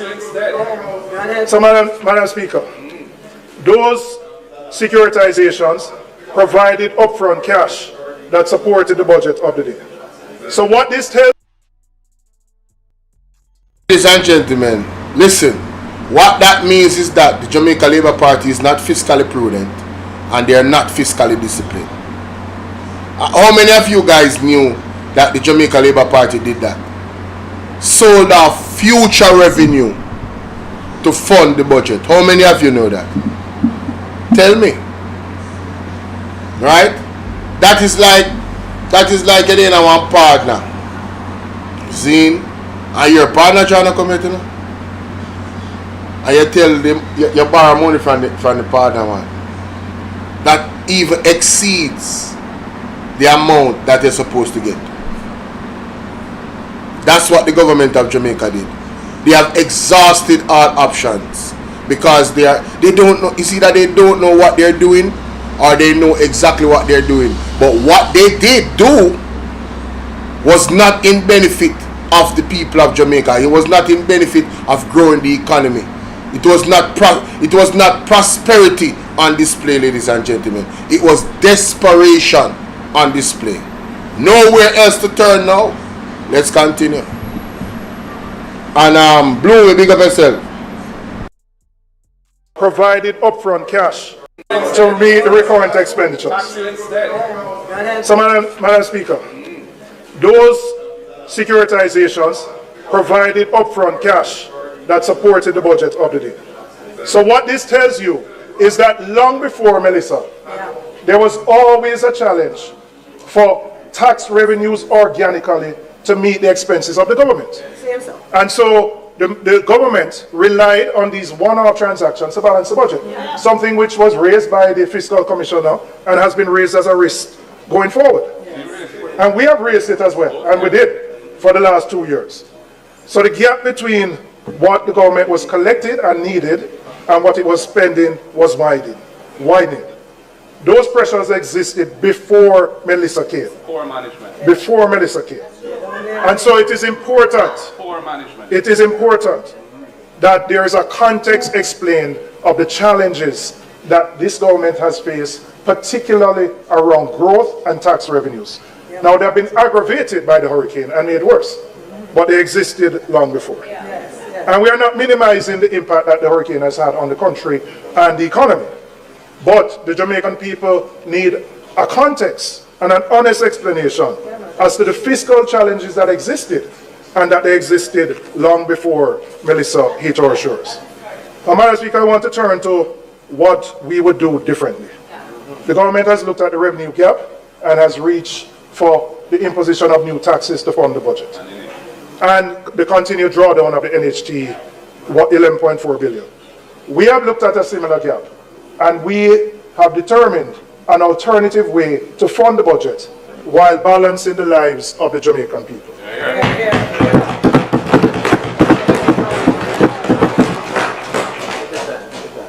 Madam Speaker, we have always said that compliance can bring in more revenues than simply raising new taxes. And I am recommending the implementation of an electronic invoicing system for the tax administration of Jamaica. The first source of this revenue would be this electronic invoicing system, which we estimate would generate an additional 8.6 billion in tax revenues. And I will explain how I came to that figure. Currently, and what this electronic invoicing does. So currently, when businesses make sales, they are required to upload their transaction records for verification by TAJ. The problem with the model is that the obligation to upload sits with the business, and there can be slippage.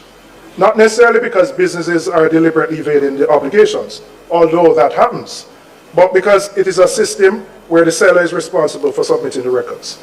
Transactions can go unrecorded, uploads can be incomplete, and there can be a gap between what was earned and what was reported.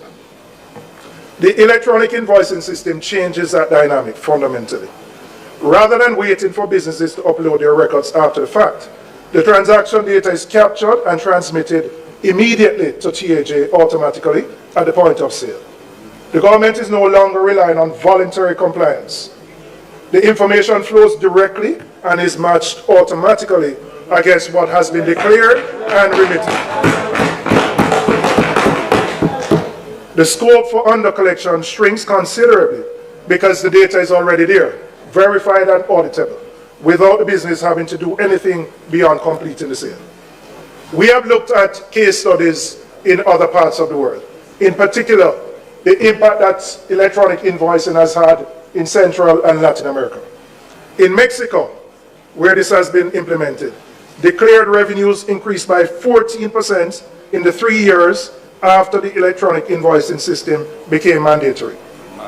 In Uruguay, VAT, which is the equivalent of our GCT, and corporate income tax collections rose by an estimated 3.7% when the system became compulsory. In Peru, taxable sales reported to the tax authority increased by 7% in the first year alone.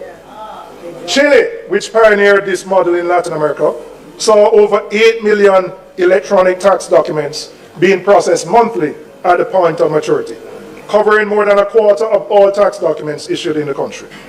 The pattern is consistent wherever this has been implemented. Better data means better compliance.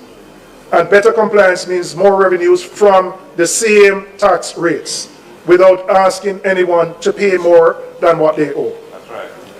The experience in Chile and other countries that have followed a similar model demonstrates that the revenue gains from better compliance are achievable and that we in Jamaica have every reason to pursue this path. In the 26-27 fiscal year, the government is projecting GCT receipts of $318 billion and SCT, Special Consumption Tax receipts, of $112 billion, a combined total of $430 billion, in these indirect tax inflows. We are conservatively estimating that 2% of that total, and I'm saying conservative because I'm looking at the fiscal year 26-27 and accepting that you may have some growing pains with the implementation of the system. Although the case studies across the region point to much higher impact when it is implemented. So we're being conservative. That a 2% of the 430 would yield 8.6 billion. And that is money. This is not new taxes.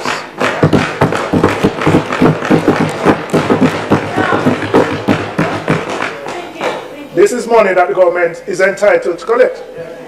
I must tell you, Madam Speaker, about a month.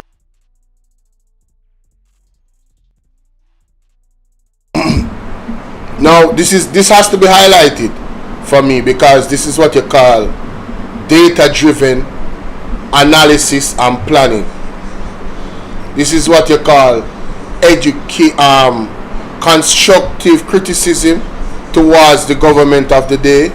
Why Andrew Holness government did not look at these different countries in the implementation of what he's talking about. Furthermore, from what I understand, this thing was used by Barbados, right? And they used it right after COVID. Jamaica, why is Jamaica, good morning Ivan, why is Jamaica always late to the party? Why are we always late to the party? Right? We see where the People's National Party implemented something called the rent-to-own initiative. I know Barbados is using it. Right? And I'm not even saying that it's Jamaica's idea because it is used in other places, maybe not in the exact way that the People's National Party was planning on using it, but it's similar. Because I found that out, that there's other countries that actually use this. But a smart government, that's what you do. You see what works in other areas and you fit it to our model and legislation and laws and rules here. Or you change the legislation to facilitate something that would be beneficial and to the people of Jamaica and make the country more productive. That's how you get growth. But I digress. Let's continue with Mr. Julian Robinson.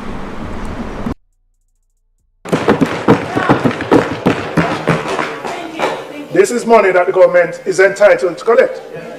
I must tell you, Madam Speaker, about a month or so ago, I was particularly caught by a story in the media. The TAJ indicated that 11 used car dealers were brought to court and were found to have liabilities of $4 billion. 11 billion, not million. 11 used car dealers were brought to court and found to have liabilities of $4 billion. It indicates, Madam Speaker, that compliance with great enforcement can fill the gap that we are looking to do so with new taxes. And we need to provide the tools and the technology to TAJ to give them the authority. And this only works when it is mandatory. So there may be legislative changes that are needed to ensure that we can collect the full gamut of taxes that are out there. Madam Speaker, the next second revenue initiative we are proposing is the establishment of a digital nomad program. And I'll explain what that is. That is a special legal permit allowing remote workers, freelancers, and entrepreneurs to live and work in Jamaica while employed by a company or clients anywhere in the world. Every year, 4 million tourists visit Jamaica. We have the brand, we have the climate, we have the culture. And we also have the connectivity infrastructure that those remote workers are looking for. What we do not have as yet is a structured program that allows them to stay longer, to work from here and spend their money right here in Jamaica. So we have looked at the case studies across the region. Barbados started it. There are about 6 Caribbean countries that have implemented it.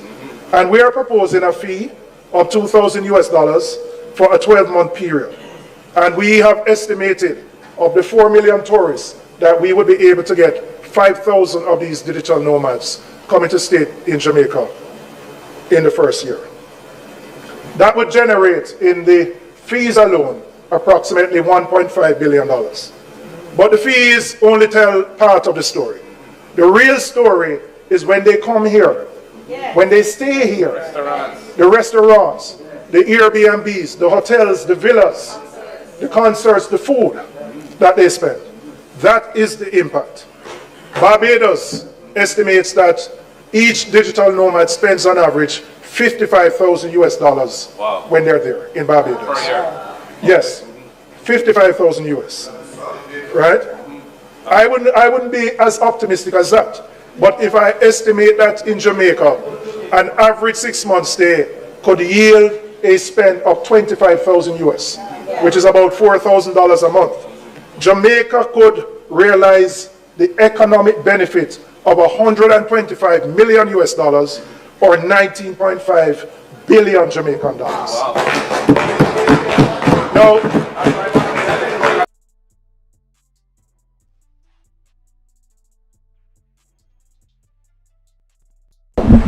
wow, 19.5 billion.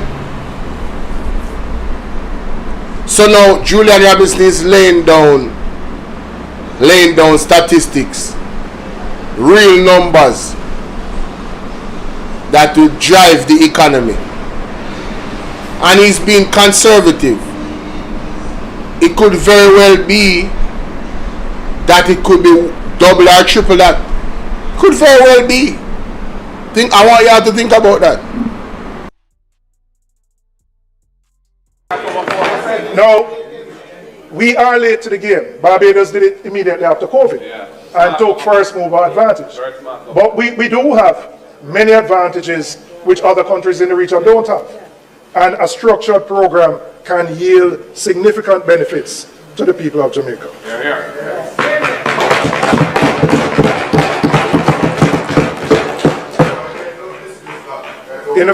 In Barbados, in the first 10 months alone, the program attracted 2,500 applicants. It contributed over $100 million US in broader economic activity in that country. We have a lot more that we can offer. We just need to put in place the framework and promote Jamaica as a location for digital nomads. Madam Speaker, I want to look at where some of the other areas that we intend to get some revenues from. And there are some targeted transfers from some specific public bodies that we would look at. Public bodies that have demonstrated surplus capacity that will not have any negative direct impact on their operations. The government is projecting for this coming year to withdraw $9 billion from the Bank of Jamaica. We would take an additional $1 billion to bring the total to 10. Now I want to make a distinction. This is not the NIR. These are surpluses that are generated from the profits of the BOJ. We also looked at other public bodies who have surpluses, and I looked at the FCJ with a net surplus of $3.14 billion and profits of $5.15. And we would do a transfer of $1 billion from there. So, Madam Speaker, some of these institutions have demonstrated with their performance these surpluses which, if put to the central government, would not affect their core operations. Madam Speaker, I'm coming back to the NHT withdrawal. We have said so before, and we are committed to ending the annual extraction of $11.4 billion from the NHT.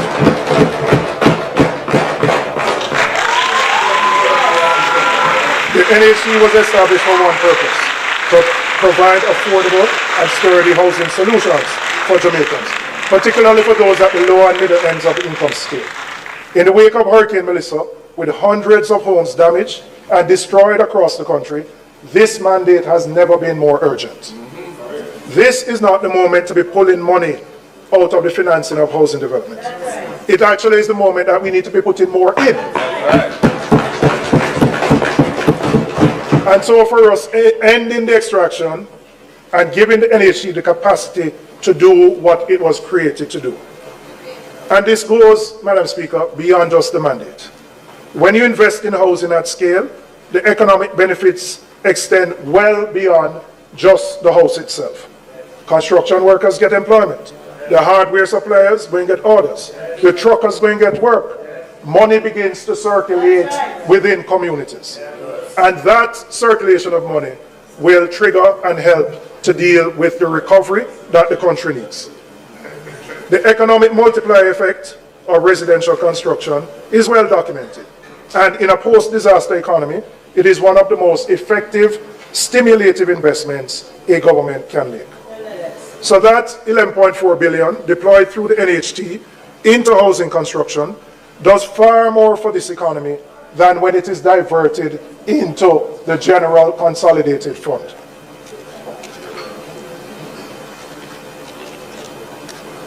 So, Madam Speaker, we would end the NHT drawdown and ensure that the funds go to those who have been most affected by the hurricane and those Jamaicans who struggle, work hard, and cannot find a house to buy.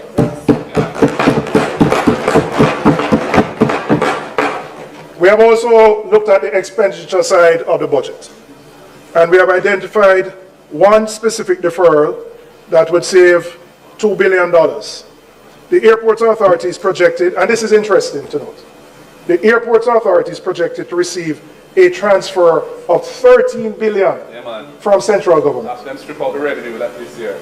Now remember, the AAJ, those were the same entities where the government sold the future revenues to fund the current budget. And now, those same entities are receiving significantly higher support from central government.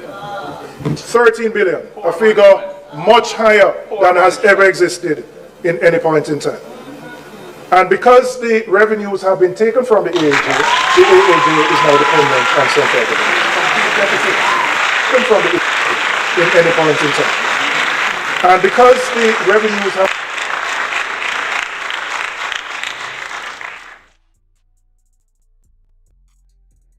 Jamaica look for the two students them come a class.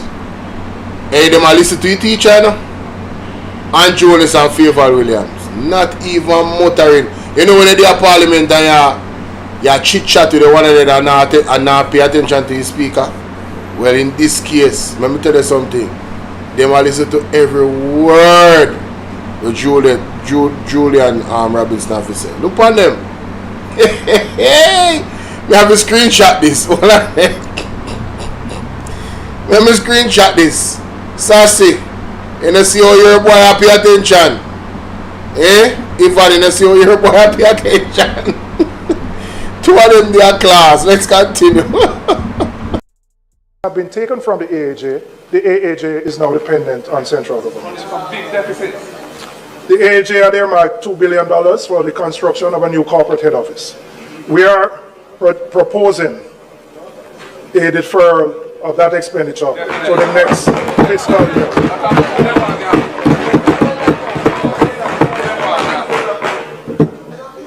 So, I want to now explain the impact of what our alternatives would be on our fiscal targets. So when you add it up, Madam Speaker, our alternatives create a revenue gap of approximately 17, and I'll go through this chart with you. We're removing 18 billion in taxes. We are projecting income of 8.6, 1.2 from just the fees from the digital nomad program. We still be left with a deficit of just over 8 billion. We will seize the NHT withdrawals and the two transfers which account for 2 billion. So we end up with a negative of 17 billion. I indicated a reduction in the transfer to the Airport Authority, which takes 2 billion away. So we would still have a net deficit of $15 billion. $15 billion. The additional borrowing, which we would fund from the issuance of treasury bills. And the interest expense for the fiscal year would increase by $0.94 billion. Keep quiet. The additional borrowing would raise our projected debt to GDP ratio to approximately 66.14%, up from the projected 65.7%, a difference of 0.44 of 1%. So, Madam Speaker, yes, there are hard choices, but in a hurricane where people are struggling and you have a choice, do you impose 18 billion taxes on people who are struggling, or you find a way to fund it, which does not impact your debt dynamics significantly?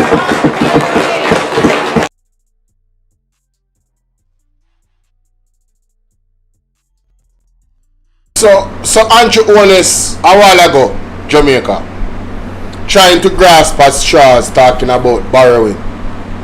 You know, really and truly, you guys out there need to really look into what the government is doing. Andrew Holness wants to now create this facade that his government is not borrowing. You understand? When Hurricane Mesa came, he wanted to use the term that responsible borrowing. Is it responsible to help the people of Jamaica to get back on their feet through this borrowing? And he heard the percentage, 0.44%, immaterial. It's not something, and I want to listen to Mark Golding in our background, because Mark Golding very active, you know, calling Andrew a hypocrite and all these things. I want to listen back Mark Golding in our background attack, because Mark Golding attack, but when he do, me I tell you he's powerful, because I don't want to try, you know, disrupt Julian, but he's been ad-living in the background, ladies and gentlemen, professionally. I love it. But back to Andrew. Andrew, what a hypocrite you are when you came out and said how wonderful it is that your government can access to borrow this amount of money. That amount of money. Right? And you can't even claim credit for that because you know mash up that the relationship there and a mama P did have to bring it back for showing on hypocritical. Who remember when Andrew come out, oh my God, you know, we are such a disciplined and fiscally prudent government, and that is the reason why we are able to access this type of funding and this type of borrowing. I know you want to throw borrowing at the People's National Party ideas. Shame on you. Let's continue. And we do so in a responsible way. It's important to note the government is already borrowing $247 billion. So while Andrew Holness over there flapping hands like this, you hear what Julian Robinson said a while ago? The government is already borrowing $244 billion.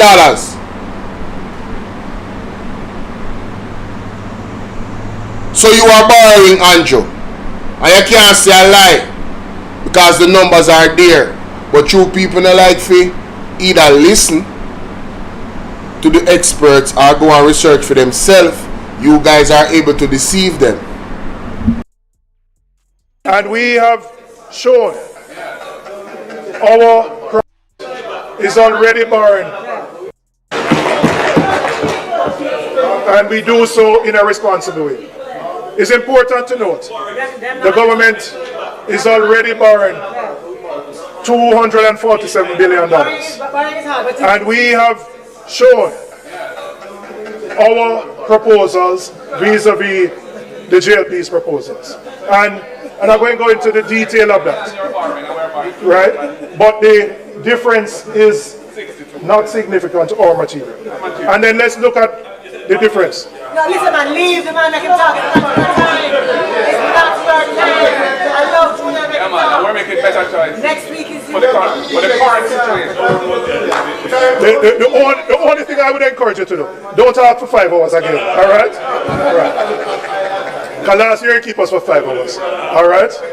Now, when we look at the impact of our proposals versus theirs, it moves our debt to GDP ratio by 0.44 of 1%. 0.44 of 1%. Now, Madam Speaker, we have to balance the books while balancing the lives of people.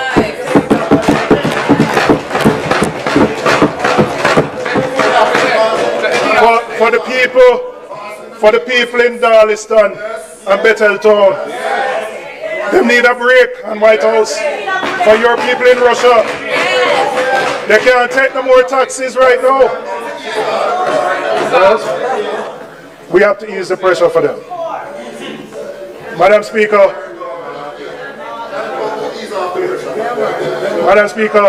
I now want to turn my attention to how the path ahead.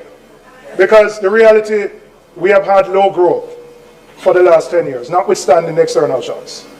And even when you recover from the current Hurricane Melissa, the government's own projections are for 1% growth after 2029. You know 1% growth cannot generate the tax revenues that we need to provide the services that the country needs. So I want to now look at how we can actually grow the economy, improve our tax revenues, restore the base so that we don't have to impose taxes on people. So again, Andrew Holness took a L on this portion of the speech, ladies and gentlemen. The budget debate from Mr. Julian Robinson. I am not sorry for him. I'm not sorry that Julian Robinson mash him up. Big up Julian Robinson, yeah, man. Everyone think about that in the comment section. I mean, he totally exposed him with numbers and data, data-driven analysis from other countries. What he said about the digital, what do you call it? Digital nomads from other countries, making it attractive for them to come here, and how that can bring in a revenue of 2,500 US per nomad, and potentially how much of those nomads then can attract. You can't tell me that this is not tangible, options to grow the economy and really access some other ways of earning. You understand? So maybe don't want to think about that in the comment section. Huh?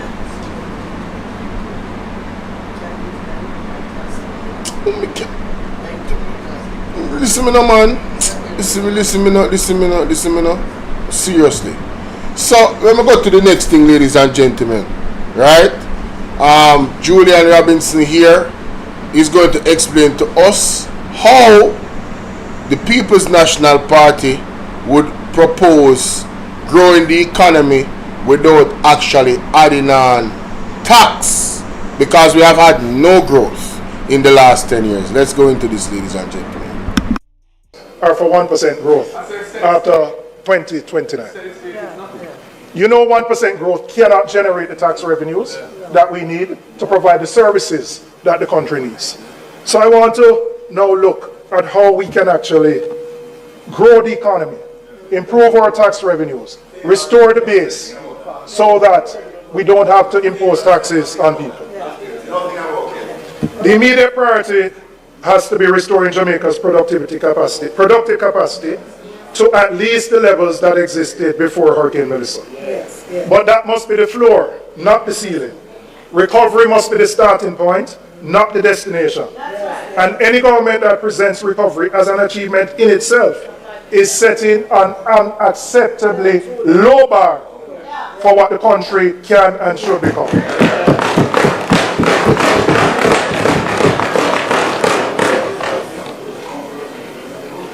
As I said, when you look at the government's own fiscal policy paper, after the recovery period of around growth, up to 2029, the economy settles back down to 1%.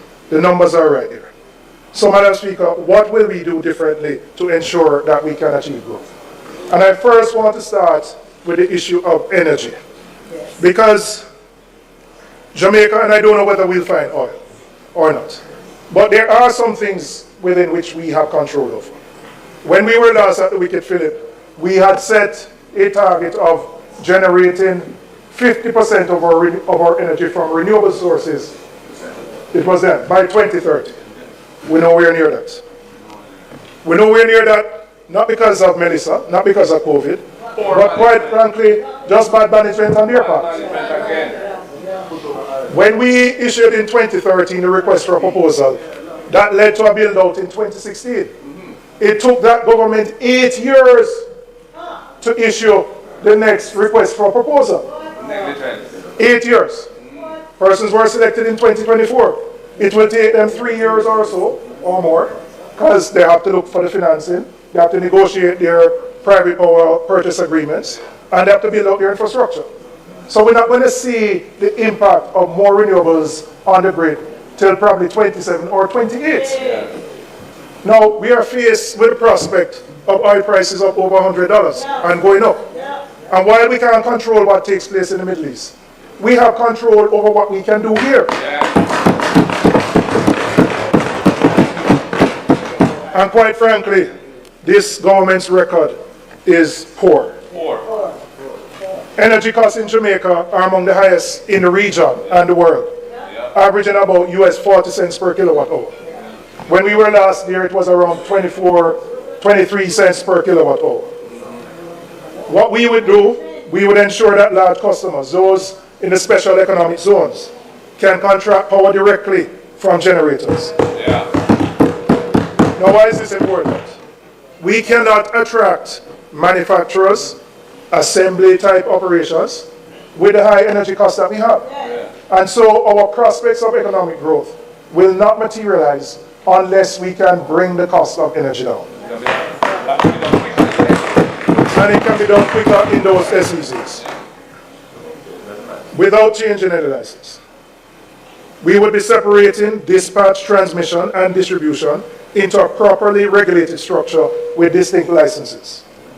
We would disaggregate the electricity bills so that consumers can see what they're paying for, broken down into generation, transmission, distribution, system losses, and supply charges, because we believe transparency is important towards accountability.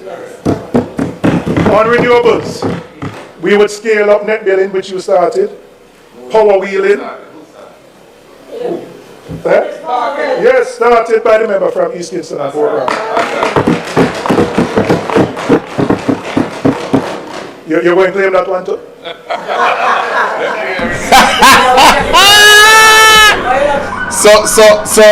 So Andrew love claim things, you know. You see how Julian Robinson call him out. Him love thief people credit for what them do.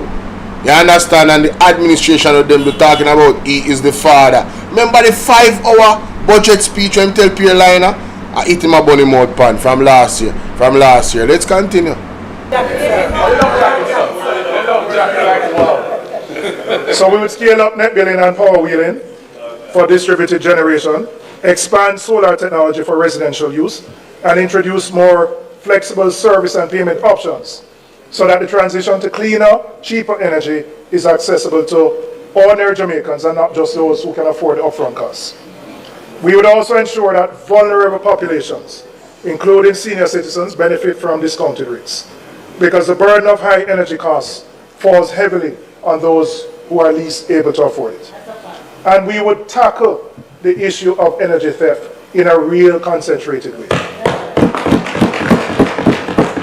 You know, I don't know that there's a great appreciation for the impact that this has on the bills that every JPS customer pays. No shame at all, Assassin. No shame. But there's a perception that the people who are consumers and not customers just do it because them just want teeth light.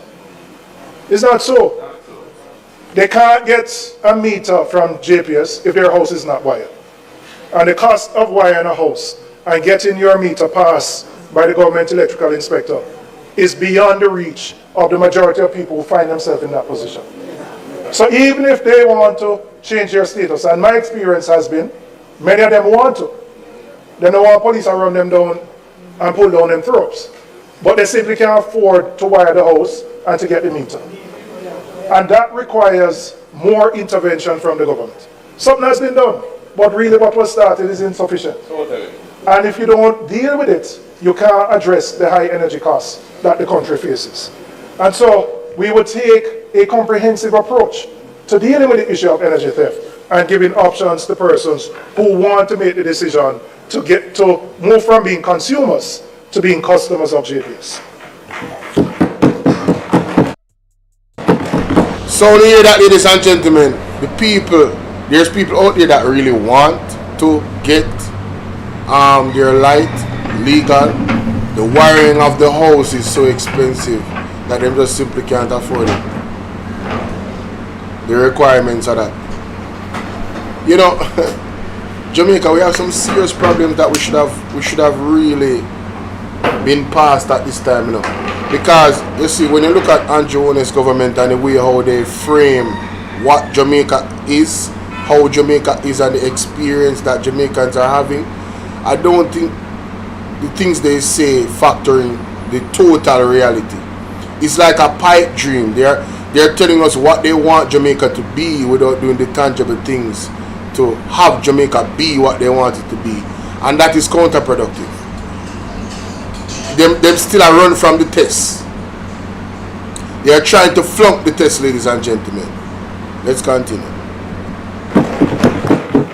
Madam Speaker, we cannot build a productive, high-growth economy on a workforce that has been underprepared. And the emphasis must be on the foundations. Literacy and numeracy at the primary and basic school levels. Because if we fail there, the investment that is required further up the education ladder is significant to compensate for students who leave primary school and can't read and write. One of the biggest complaints that members of the private sector have said is that their greatest impediment right now to growth is that they can't find people to work. They can't find people to work. Of course I said it. Yeah. But I don't come to the same conclusion you may have. All right. But every one of us in here as MPs can identify many persons in our constituency who are looking for work. So that mismatch between the needs of employers who say they need people, and then on the other hand, constituents who are within 8. Andrew Holness, you have no shame. We are the STEM schools. Then I background and I talk about, oh, so you come to the same conclusion. Where are the STEM schools then we you promise? Damn out of order. Now no shame. 18 to 65 looking for work continues to widen. But we have to close the gap. We have to close that gap. Because importation cannot be the answer to that solution. And so the investments that need to be made at the basic and primary level have to be stepped up. So that every child who leaves a primary school can read and write, can do little maths, the 3 R's. Because if that foundation is created, we will have enhanced productivity and greater revenue growth and economic prosperity. But we also need to ensure that children who have special needs are included and resources provided so that they can function in the education system. Bingo! That's facts. Talk to them, talk to them. There are too many, particularly boys, where the teacher them say, why the boy get so much trouble? You can't sit down in the class and listen. But they may be undiagnosed, right? They may be undiagnosed because the parents can't afford to get a private diagnosis, which costs $50,000 and up. If they register at MAGNITSKY, which provides the service, is a 2-year waiting list. And so too many of our children who are not performing at the level that they need to are children who are undiagnosed. We need to ensure that we get to the root of that.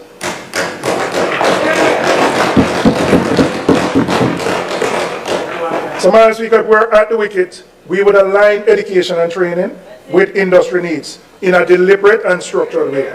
expanding technical and vocational training in the high demand sectors. Central to this is reforming HEART. The institution has a critical role to play, but that role must be much more sharply focused on equipping Jamaicans with the skills for high-income industries, the digital services, advanced manufacturing, agro-processing, precisely the sectors that we are trying to grow. HEART should become the pipeline into which those industries can look for persons. We have also said we would introduce a policy under which the government matches the costs that a company spends on upskilling its workers through tax credits on their hard contribution. So if you're a business and you are willing to invest in ensuring that your employees are upgraded, you are already contributing to that through the employer contribution. You will be getting a credit equivalent to what you are spending to upgrade your workforce. And we are doing that because we know Jamaica has a productivity problem. Our productivity continues to decline. And unless we attack the problem at the source by investing more in our workforce, we are going to continue to languish at the 1% growth rate, which has plagued this country for a long time. Madam Speaker, I want to look at growth without efficiency is not sustainable. And one of the clearest indictments of this government's management of the economy is the problem that we have faced in spending the capital budget. Now, before we get to the capital budget, ladies and gentlemen, you know, this thing about not finding workers, and Holness and the Jamaica Labour Party supporters, one of the arguments is that the youth them don't want to work. That is a lie from the pits of hell. That is a lie from the pits of hell. The youth them want sustainable jobs. They want jobs that them can see through reaching their ambitions. You see me? That's why so many youths are not seeking any job, because those jobs don't help them to realize the goals that they have for their lives. And their goals are many. You know, every youth wants to drive a car or drive a truck or have a vehicle or something, own them own little ranch. You understand what I say? And some people have bigger aspirations, like starting a family. And can we be honest about what is happening in the country? These jobs, these 9-to-5 jobs, how many of them can sustain? Say for instance you want to get married, right? How many of them can sustain that, or even have you start up and realize which girl is gonna say, oh yeah, I'm gonna marry this dude because he's working a good job in Jamaica? How many of those are out there? She can say, alright, he is financially stable, and you know, them can find their way out. Let's be practical. They are not doing it, Jamaica. They are not focusing on those things to make those things a reality. And thank you to the 103 people hit the like button. For all of you that are here, share this with 10 people. You understand? Share it with 10 people for me, please. 10 new people right now. Let them know so we're live. Right? Because I'm going to get through this. This is important. Right? Let's continue. If we look at the last 3 and the government's management of the economy, is a problem that you have faced in spending the capital budget. If we look at the last 3, and it may go back further, fiscal years, there has been significant underspend of the capital budget. Now people might ask, why does that matter? Well, the greatest correlation between economic growth is how you spend your capital budget. So if you want to move beyond the 1%, you have to spend the capital budget. But year after year, the capital budget becomes underspent and reallocated to other sources. It's not a good thing. We have heard the issues of procurement. We have heard the issues of the public investment management system. We have also heard the issues that some of our contractors don't have the capacity to do the projects that we want them to do. But I would say to your Prime Minister, 10 years in, we must find a solution to this problem. And I want to say specifically to you, you have the right to organize the government the way you want. as Prime Minister. But when I look at the capital budget for both central government and public bodies, 60 to 70% of the capital spend sits in two ministries, Ministry of Economic Growth and Infrastructure and the Office of the Prime Minister, which are headed by you. Now, you might say you want to facilitate that on your own, but then it must become a bottleneck. When all of those big agencies, from NHT, Port Authority, UDC, factories, as public bodies, and then central government, I'm urging you to rethink this, to look back at this structure. Because what you may have envisioned as making things flow quickly, it has not happened. And the evidence of it is the level of underspend of our capital budget. And if we're going to move the country forward, we have to unclog that bottleneck that is preventing those monies from being spent in the economy. No, what Julian Robinson just said a while ago. Oh my God, we gotta go back to that. We cannot just gloss past that there, sir. Listen carefully to what he said about how much of the money is focused into two entities, and both of them is controlled by Andrew Holness. Jesus have mercy. Hold on there. Let's go back. Listen to this. Capacity to do the projects that we want them to do. But I would say to your Prime Minister, 10 years in, we must find a solution to this problem. And I want to say specifically to you, you have the right to organize the government the way you want, yes, as Prime Minister. But when I look at the capital budget for both central government and public bodies, 60 to 70% of the capital spend sits in two ministries, Ministry of Economic Growth and Infrastructure and the Office of the Prime Minister. 60 to 70% of the capital budget is spent in two ministries. Wanna listen that again? We never know this. Listen this. Prime Minister. But when I look at the capital budget for both central government and public bodies, 60 to 70% of the capital spend sits in two ministries, Ministry of Economic Growth and Infrastructure and the Office of the Prime Minister, which are headed by you. Do I need to say it, Jamaica? Do I need to say it? Andrew Holness is controlling 60 to 70% of the capital budget. A man that has not been certified for 4 years. A man that has not been certified for 4 years. No, man. No. What a revelation. Oh, this would be warrant first. What a revelation. May I play that one more time? Because I don't think it's sinking yet, you know. May I play that one more time?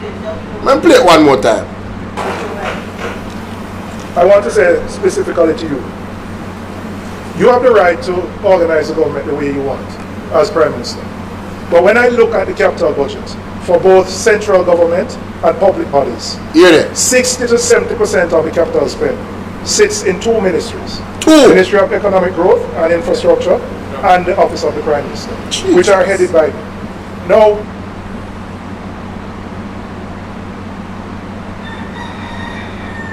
Jamaica,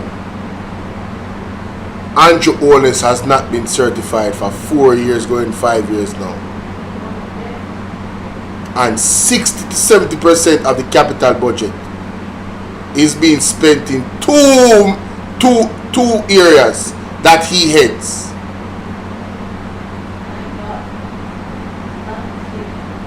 This is very concerning to me. I don't know about nobody else. A man, a leader that is not certified, cannot explain to me how he made his money legitimately. And all I'm saying is facts. He cannot, up to this point. This is why they're in court, you know. Because he refuses to, share more information that is required by the Integrity Commission. This is why the FID has to investigate further. There's something very wrong with Andrew Holness and money. Something is very wrong. Ministry of Economic Growth, Andrew Holness is the head, and the country is not growing. Something is fundamentally wrong. Something is fundamentally wrong, Jamaica. It's very, very serious. So all but point to him, you know. The failure of the country not growing, it point to him. He is the problem. No matter how you want to look at it, he is the problem. Mighty God. You might say you want to facilitate that on your own, but then it must become a bottleneck.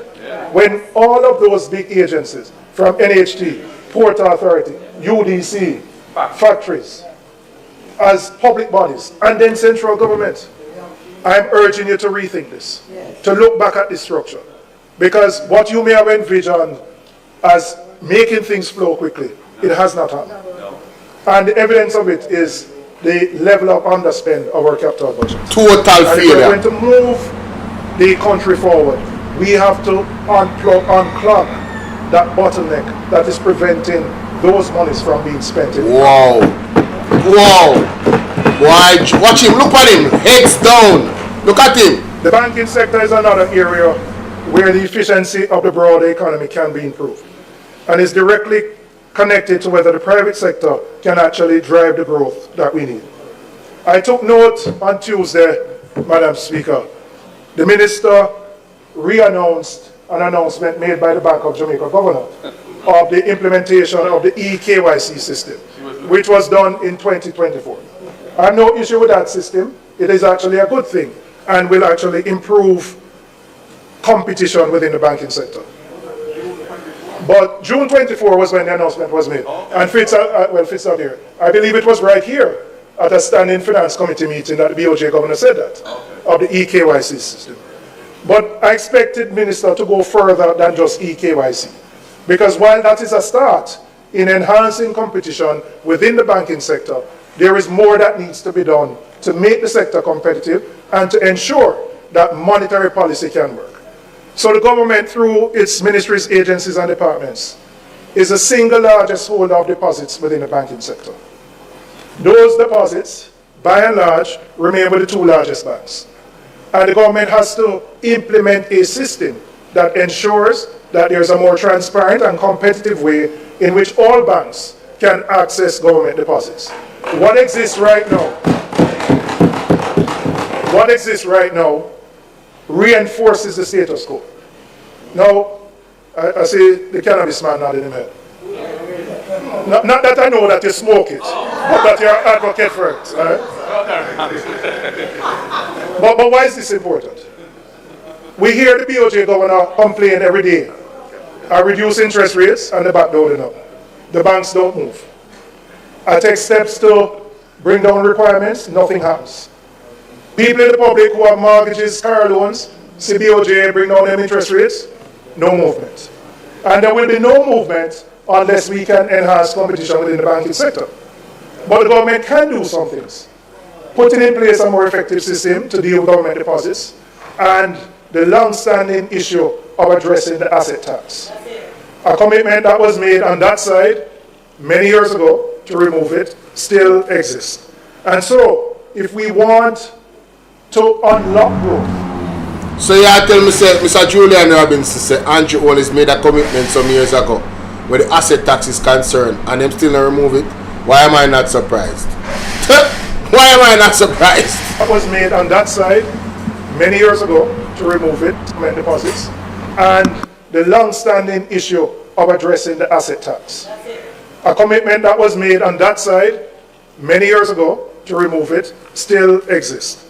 And so, if we want to unlock growth, if we want companies to be able to access funding at a reasonable rate, if we want businesses to expand, they must be able to access capital at reasonable rates. And so, while fiscal policy can work, the monetary policy is not, because the monetary transmission mechanism is clogged. And it is clogged because of the high concentration in the way the banking sector currently operates. The government can do more to facilitate competition in the sector, which will free resources that can go to economic growth and job creation. I want to turn to small and micro businesses. And there's a distinction that policy in this country has consistently failed to make. And it matters significantly and makes a difference. A person running a one-chair saloon here. Jamaica, how him look so? I want to him.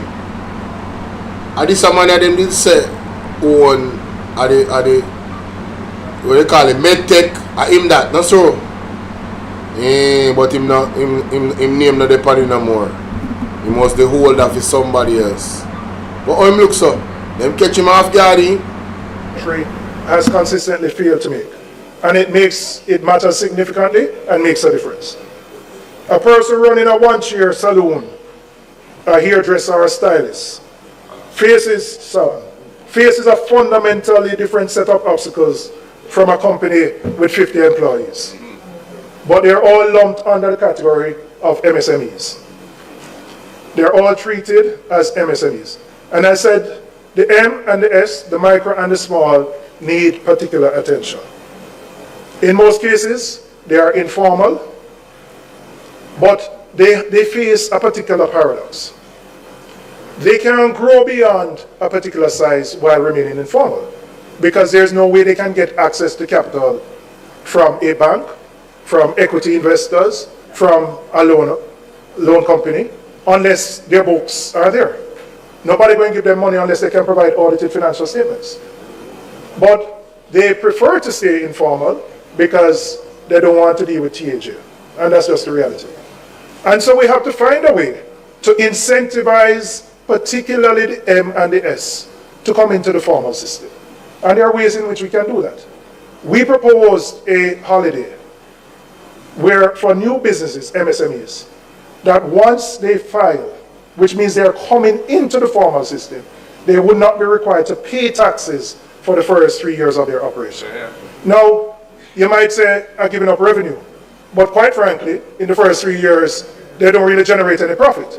But the benefit you get is that you bring them into the formal system. They have to keep proper accounts. And so that they can access the capital markets to grow and build their businesses. And once they do that, when they get into the position where they have to pay taxes, they will be paying taxes at a much higher rate. But unless we can break that barrier of informality, we are restricting the growth that can exist in the country. And some more needs to be done to bring those entities, the micro and the small, into the formal net. Madam Speaker, I want to address what the Minister said about MSMEs on Tuesday. Alright, so you know me can't make the reaction too long. I mean, for me, I have gotten more clarity, and I've also learned something from Julian Robinson's speech.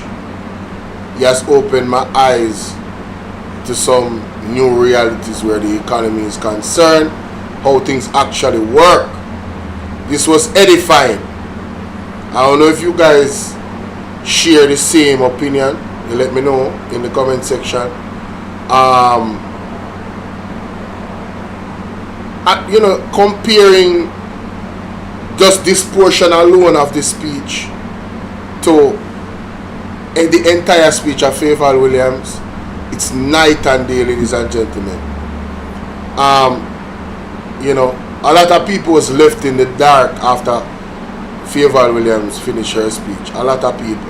And I'm talking about people that are listening really and analyzing and thinking. I'm not talking about people that just listen to people talk and go, yay! Blindly. I'm not talking to those people. I'm talking about critical thinkers. You know? So, I want to say thank you to Mr. Julian Robinson, because clearly thought was put into the ideas that the People's National Party, you know, looking at the problems and saying, how do we actually fix this without stressing out the people of Jamaica and burdening them further? Because one side of the island being burdened, not because I over this side of the island don't get damaged, it means that there's not a burden on me already. We have families, we are all interconnected. You understand? So we are all doing what we can, whether we show it or not, how we can help our people. And same, it is same for the diaspora. The diaspora has come out hugely in aiding and helping not only their personal families but just Jamaicans all around. You understand? So thank God for the People's National Party and Julian Robinson. You understand? Thank God for them. Let me know what you guys think in the comment section.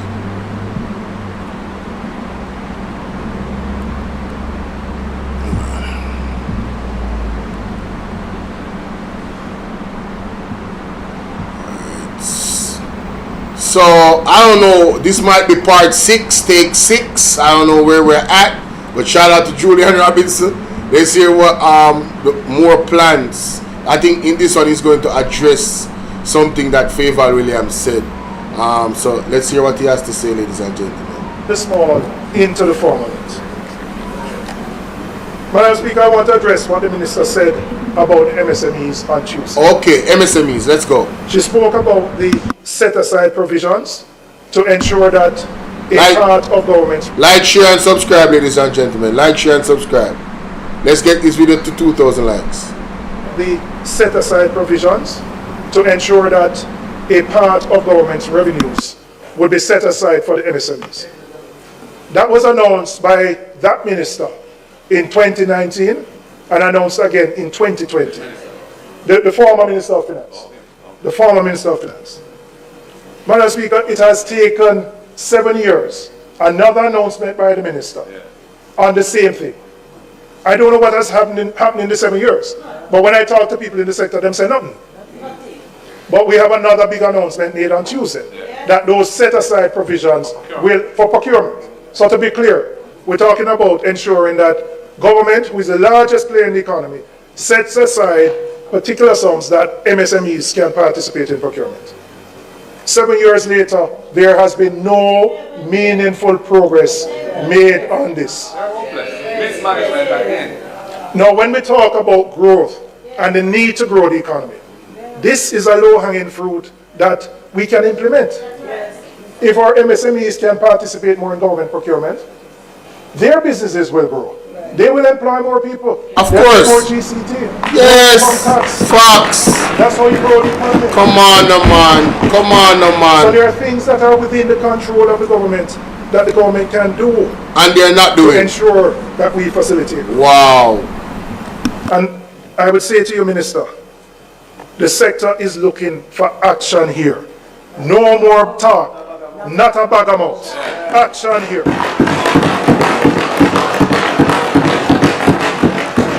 They have waited patiently for 7 years, and they have not seen any movement. Hold on there. Favour no one no smoking up. Look for Favour Williams. No. Jamaica, look for Favour. Favour Williams don't want no smoke. Favour Williams don't want. No, but in all seriousness though, what Mr. Julian Robinson is addressing right now is critical. It's absolutely critical, ladies and gentlemen. We have to do better. Them have to do better. If they're not doing better, it is our responsibility to get them out. Because we're in a critical stage right now. We cannot afford the nonsense anymore and the baganess.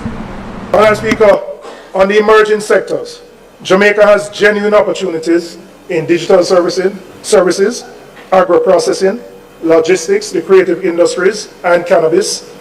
And these are not abstract possibilities. These are real. The foundations already exist. What is missing is the deliberate policy support, access to capital, and the regulatory frameworks that will allow these sectors to move beyond potential to actual contribution. And again, if we are serious about growing the economy, these are the sectors that we need to give priority to. Underpinning this, Madam Speaker, is the question of exports, because Jamaica will never generate the kind of wealth its people deserve by simply selling to the 3 million of us here. We have to look outwards, and looking outwards is not just the diaspora, it is in many other countries, to grow the value of what we produce, to build industries that can compete on the world stage, and to ensure that more earnings from the industries stay in Jamaica and benefit Jamaican workers and communities. That is the direction our growth agenda points. And it is the direction that this country needs to be moving in with considerably more urgency than what we have been seeing from the government. Madam Speaker, Jamaica is at a critical point in its history. The hurricane has laid bare the vulnerabilities that were always there. The structural fiscal pressures that predated Melissa. The chronically low growth that has kept living standards stagnant for too long. The public institutions that were not ready when the moment demanded them. And the Jamaicans who, as always, carried more than their share of the burden while waiting on the government's response. The question is, the government's budget was supposed to answer what happens next. How does this country recover, and how does it grow in a way that actually changes people's lives? The budget that has been presented falls short in this regard. Falls short. It falls short for the woman in Sablamar who lost her shop and is hoping for some ease to the predicament that she faces so that she can send her children to school. It falls short for the man in Mobay whose car was destroyed in the hurricane and who wants to get his taxi business back up and running. It falls short for the man in Cantaduva, the farmer, who we need to produce so that we can import less and we can supply our hotels. Teach them, teach them, teach them, teach them. It falls short for the NHT contributors, whose monies continue to be diverted away from the institution it was meant to serve. Exactly. Our government that once opposed that very practice. Yes, yes. Madam Speaker, I want to be clear about what this side of the House represents in this moment. Yes. We're not here simply to oppose. No. We are here because accountability is what democracy requires. That's right, that's right. Talk to them, my boss. And because the Jamaican people deserve a parliament that takes their responsibility seriously. Hold on. The Jamaican people... Hold on, Jamaica, watch out. Look at him. Hanging his head in shame. Mighty God. And because the Jamaican people deserve a parliament that takes their responsibility seriously and discharges it honestly. That's right. So when we critique the government's budget, it is because the choices made in that document have real consequences for the people. And the people deserve to know that those of us on this side of the chamber are examining those choices carefully and offering a genuine alternative. There you go. Madam Speaker, Jamaica's best days are not behind us. They are ahead of us. If we are willing to make the choices that will get us there. We are not a small country with small ambition. We are a small island that has already shown the world what Jamaica is capable of. And we have barely scratched the surface of what we can become. Madam Speaker, we have presented an alternative to what the government has proposed. We have sought to balance the lives of the people while balancing the books. We have looked at the impact of this hurricane and the devastation it has had on so many Jamaicans. And we believe that the path forward of growing the economy is the only sustainable way that we can lift the living standards for all Jamaican people. Thank you very much, Madam.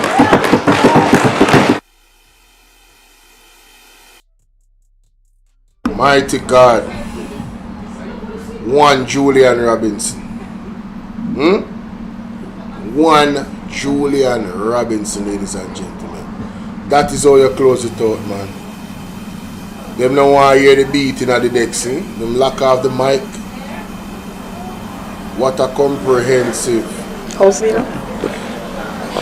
What a comprehensive budget speech showing the Jamaican people that the way how the government is doing it is not necessarily, it's not the only way. There's other tangible ways to help in dealing with things.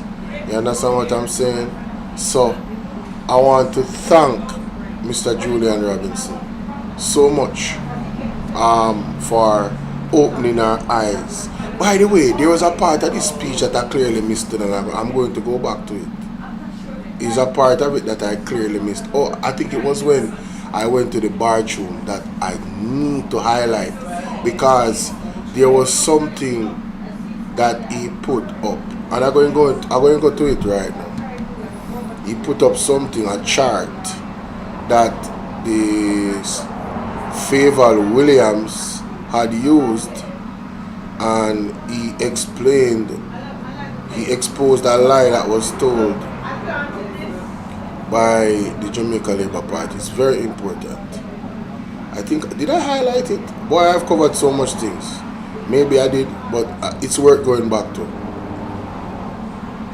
It's worth going back to, ladies and gentlemen. So let me just zoom in on that. And I want to thank you for your continued support. And guys, do remember, becoming a member. You guys see those emojis that I put out? Oh, here it is. Here it is. You guys see those emojis that I put out in the chat? Yeah, man. The what can go so and everything. With Damian Crawford and Andrew and Mark Golding. Yeah, you can access those emojis when you become a member of the platform here. Yeah, man. Let's listen to this. Because the minister used it on Tuesday and said she wanted to explain to the 20-year rules, right? And so yes, it is your job, and I want to use it to explain to the 20-year rules why those taxes had to be imposed from 2012 to 2016, 2015. But I also, there's been this, I don't know if I can say lie. It is a lie. It is a lie. No new tax for 10 years. Yes, it is a lie. It's a lie. We've been hearing this misrepresentation. It's a lie. There's been no new tax for 10 years. It's a lie. But then I looked on the minister's chart. Yes. So what is in 2016? Yes. What is in 2017? Yes.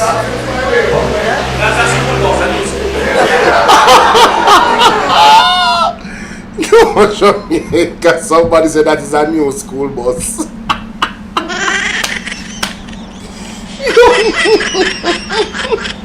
Maybe I try to contain myself. Oh my God! Somebody says a new school bus. So what is in 2016? What is in 2017? That's a school bus, a new school bus. So Damian, when you go back to Ty Dixon, I want you to ask your constituent, what can go so?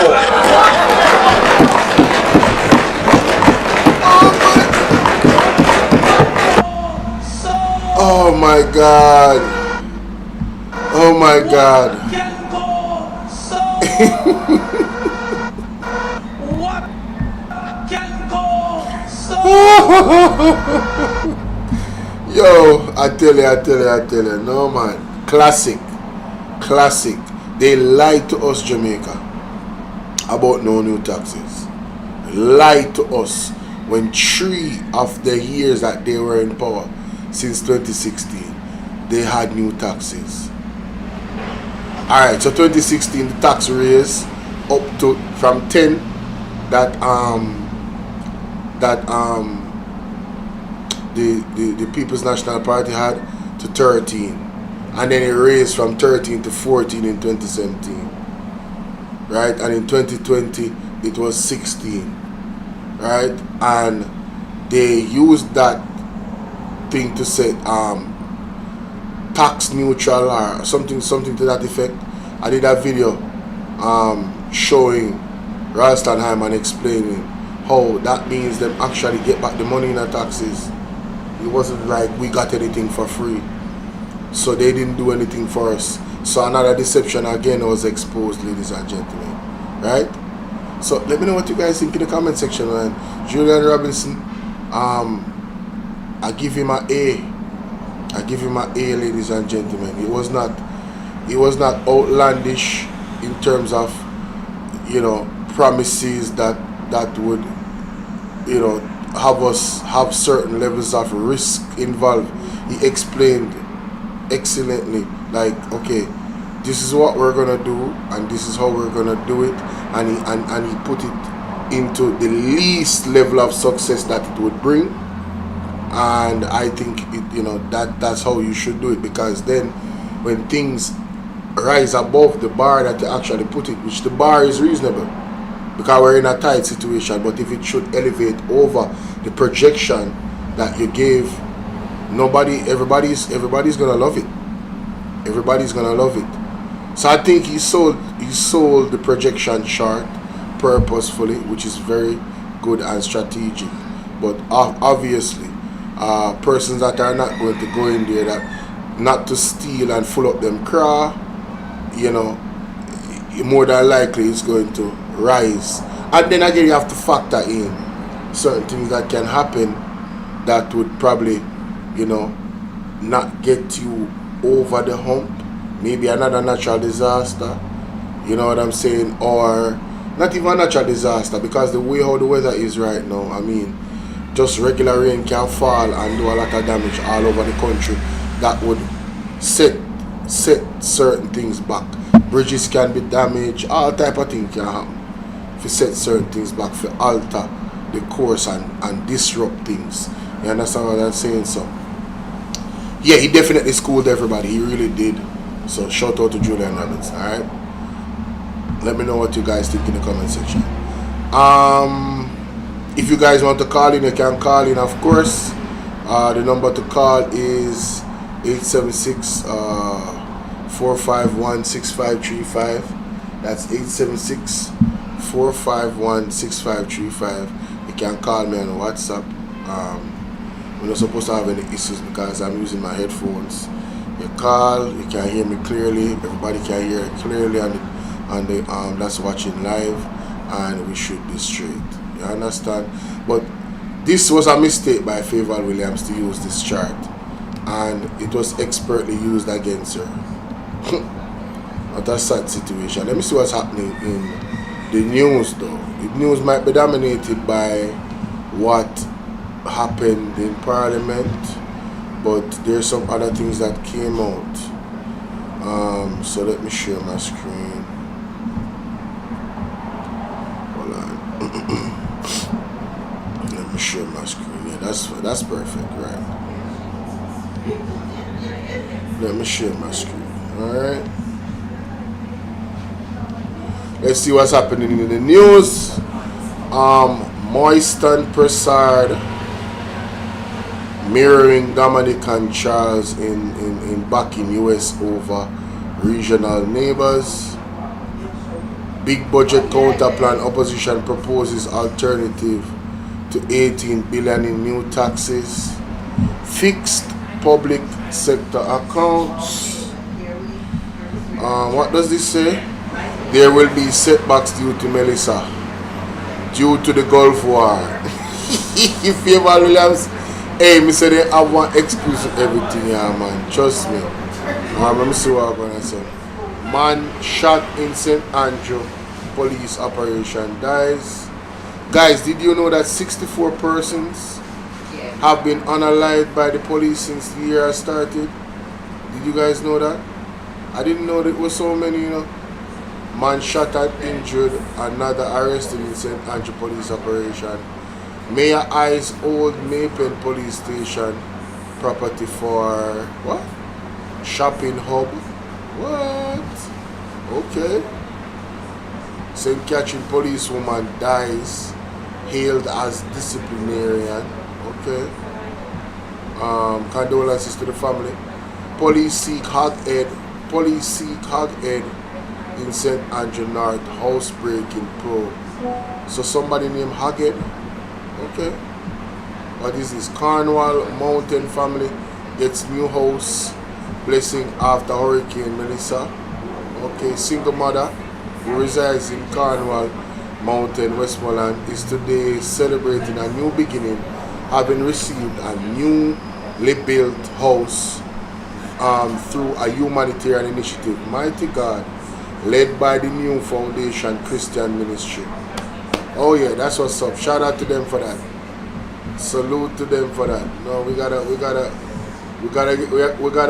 salute to them for that, ladies and gentlemen. Yep, definitely. Yeah, man. Yeah, man. Big up to them for that. You know, salute to them for that. What is Coachless Alpha make splash in robotics challenge? Really?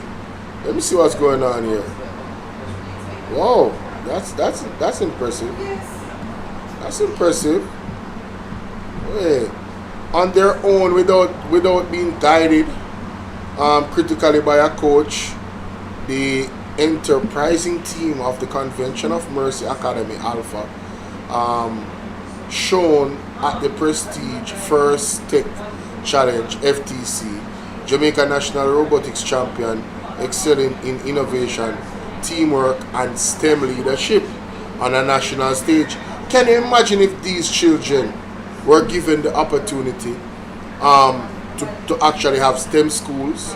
How you know it would push things forward even more. My goodness, like real STEM facilities. Oh, but then again, you know, Andrew has promised that and we never got it. Team Alpha underrated, but undeterred with an alliance with the American International School in Kingston, surprised the more favored teams, losing only to Meadowbrook in an alliance with Woolmer's boys in the finals. It was a surprise even to us, acknowledged team captain Julian Campbell. At the start of the season, we were fairly new to all things robotics. We had trouble along the way, and so we set 3 goals. One was to be placed in the top 10, second was to be placed in the top 5, and lastly, we wanted to win an award. Once competition day arrived, we still had issues, but even with those issues, we saw our score going up after each round, and before we knew it, we were in the semi-finals, choosing a team to be in our alliance. Competing without a coach meant special preparation. As a team yet to acquire a coach, continued Campbell, we make goals at the start of the new season. Throughout the weeks to follow, we track our progress according to the goals that were set. If we stumble on a hard problem, we reach out to other schools. For example, this season we had mentorship from Team Circle of Woolmer's boys and had assistance from Dunoon Technical High School. The schools in STEAM focus said Callie McMorris, principal of Alpha. Our strong IT department has always had the ability to produce students who can code and design, so this was a natural progression. We intend for our students to lead the principal development of technology tools that will help our nation. The team of 7 engineers and 2 programmers is looking ahead. No man, this is so awesome. My aim for the club is not only to teach the new generation of robotics enthusiasts, but to give the school robotics team the chance to stand on the championship stage after passing the regional stage that is held in Jamaica, said Campbell. I also want the team to aim higher for awards like Inspire to the coveted Inspired Award is about showing success not only in designing and building building a robot, but also to be sharing experience with other teams and one's community. The team is steadily supported by the Alpha Alumni Florida chapter, whose fundraiser Beyond the Star will be staged on Saturday, March 14 at 7 p.m. At the Club 19, South Florida Pembroke Lake Golf and Racket Club to prioritize STEM initiatives and support other academics and extracurricular programs at the school. This achievement by the robotics team is more than a trophy, said Kerry Ann Brown, president of the chapter. It's a powerful reminder that what is possible when young women are equipped with opportunity, resources, and unwavering support. I love this. I love this. This is amazing, Jamaica. This is amazing. Salute to them. Can you imagine if the man them really focused on education? Record number of political parties registered in Haiti for our first election in decade. Wow. You know, so Julian Robinson I'm going to take over the news. Oil jumps to $100 per barrel. Mighty God. 15,000. 2 men charged after 18-year-old stop beaten in Point Hill. So why am I telling you? Violence, Jamaica, violence. Man unalived. No, this story right here, so hold on there. Give me a second. Ladies and gentlemen, let me dive into this story. Man unalives Jamaican wife and her parents in a murder-suicide in New Jersey. Alright? This one really shook me, guys. Condolences to the family. I mean, let me see if we can play, you know, we can read aloud. Because I have some noise in the background. I don't know if you can hear it. Let's see if we can read aloud. We can read aloud? Alright, we're just going to read it. Police in Berkeley Township, New Jersey, in the United States are probing what investigators believe is a murder-suicide in which a man chased and fatally shot his Jamaican wife and gunned down her Jamaican parents inside their home. Before turning the gun on himself, the couple, 3 children, right, were inside the house at the time, but were not harmed, right, said Ocean County Prosecutor Bradley D. Billimer in a media statement posted to the office's Facebook account. The deceased have been identified as Vaughn Stewart, 37, of Maplewood, who unalived his 30-year-old Dion Stewart, and the woman's parents, Alan Russell, 61, and Michelle Russell, 60. Wow.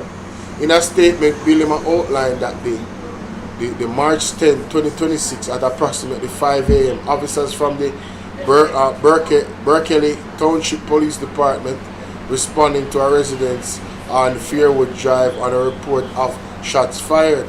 He said responding officers observed a man entering the residence and that they heard additional gunfire from outside the dwelling.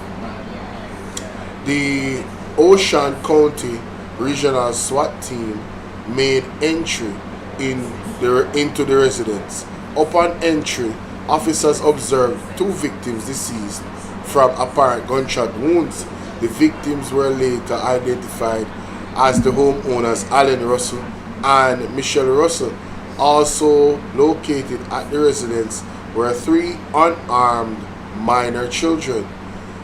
It was further indicated that as officers continued to clear the residence, they discovered a man later identified as Vaughn Stewart with an apparent self-inflicted gunshot wound to his head. Stewart was transported to the community medical center in Toms River, where he was eventually pronounced deceased. Billema said several officers on the scene began to broaden the perimeter on their investigation, which led to officers discovering multiple cases and locating a third victim identified as Dion Stewart, approximately 50 yards from the residence on the side of Fairwood Drive.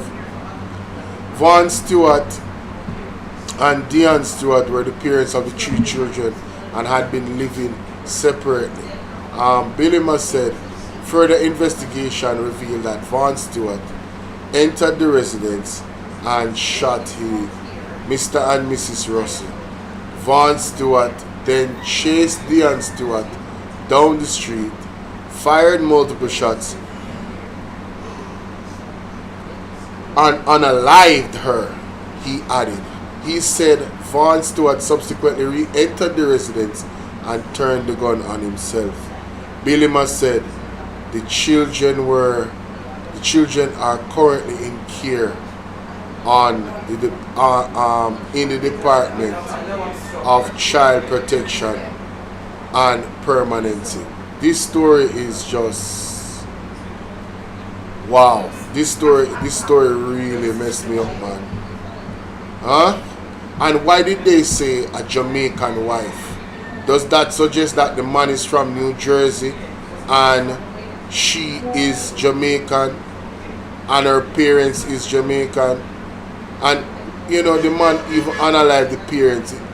I don't know. It sounds like this is a case of the man, the parents don't even like the man.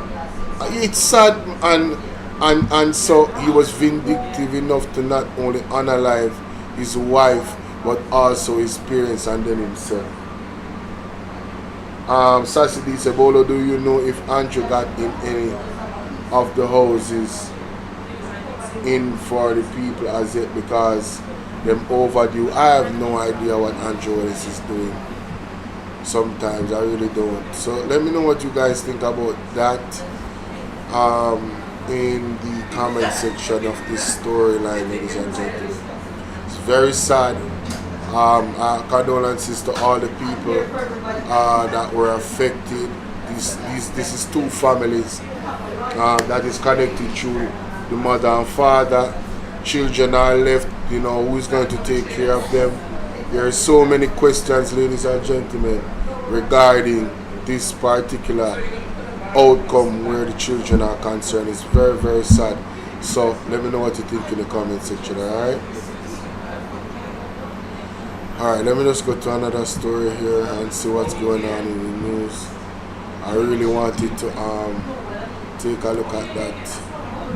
Abducted teen discharged from hospital. High-level police probe launch. Abducted. 17-year-old. Wow. St. Andrew, which have described the matter as a serious offense that will be thoroughly investigated. Alright? Boy, I tell you.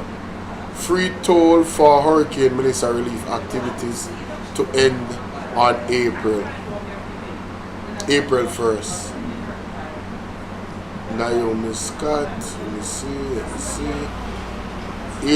Widow of Asian president described his killing at U.S. trial of 4 charged with conspiracy. Wow.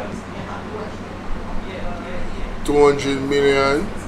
Grace Kennedy to offer 104,000 to winning Western athletes. Okay. 2 Westmoreland men charged after cocaine ganja seized in Mandeville highway traffic stop. You hear that? How much? More ganja, more cocaine seized Jamaica. You hear that?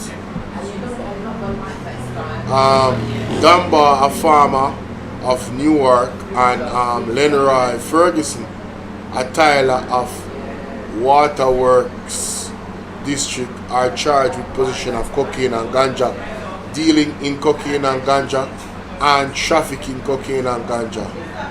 The police reported that about 5:25 p.m.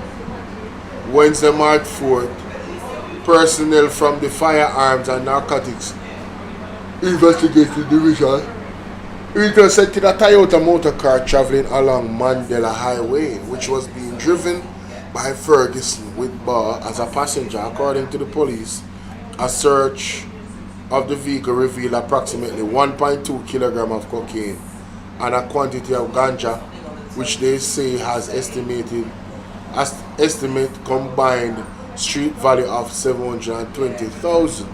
Acting Director of FNID, Deputy Superintendent Sheldon Colson, said the police have heightened their vigilance at the border and across the island to apprehend drug traffickers.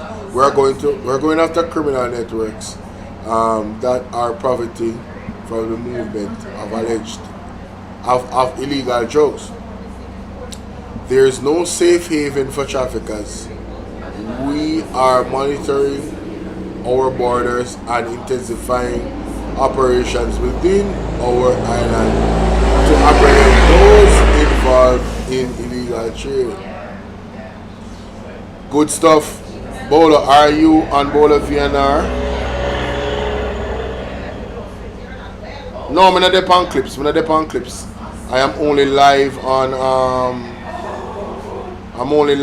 Bolo VNR 2.0 right now. I'm not on clips, alright? Yeah, let me see.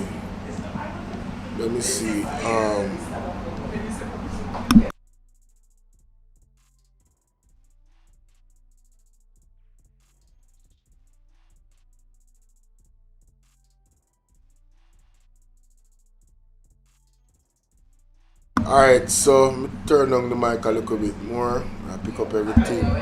3 hours. What 3 hours missing schoolgirl taxi ordeal raise? 3 hours missing schoolgirl taxi ordeal raises fresh fears about child abduction. Boy, Jamaica, I want to pray over the kids, you know.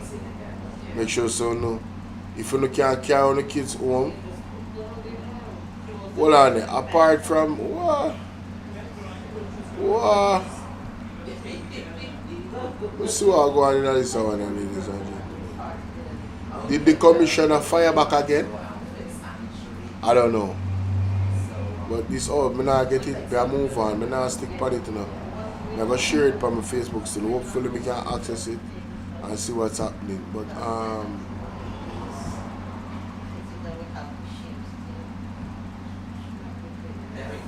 let's see what I'm going on. Alright, so we're straight.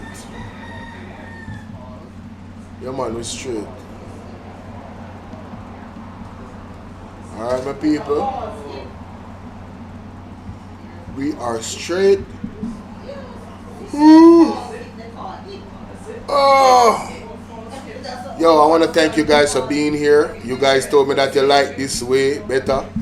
And I have seen an uptick in the people coming in and staying. So I'm gonna do my best to try and do it this way more. I can't always do it this way because I have another channel and I don't have 2 computers that can do it this way. So I want to thank you guys for joining me on the live, and I will see you on the next one sometime this evening. When I came home yesterday, I just took a shower and I went to bed. I was so tired. I was so tired, guys. I was so tired. I wanted to come in the night and do it, but I literally woke up around 6 a.m. in the morning. I literally woke up, like fully woke up. And so, you know, I came on. Alright? So see you guys later. I appreciate y'all.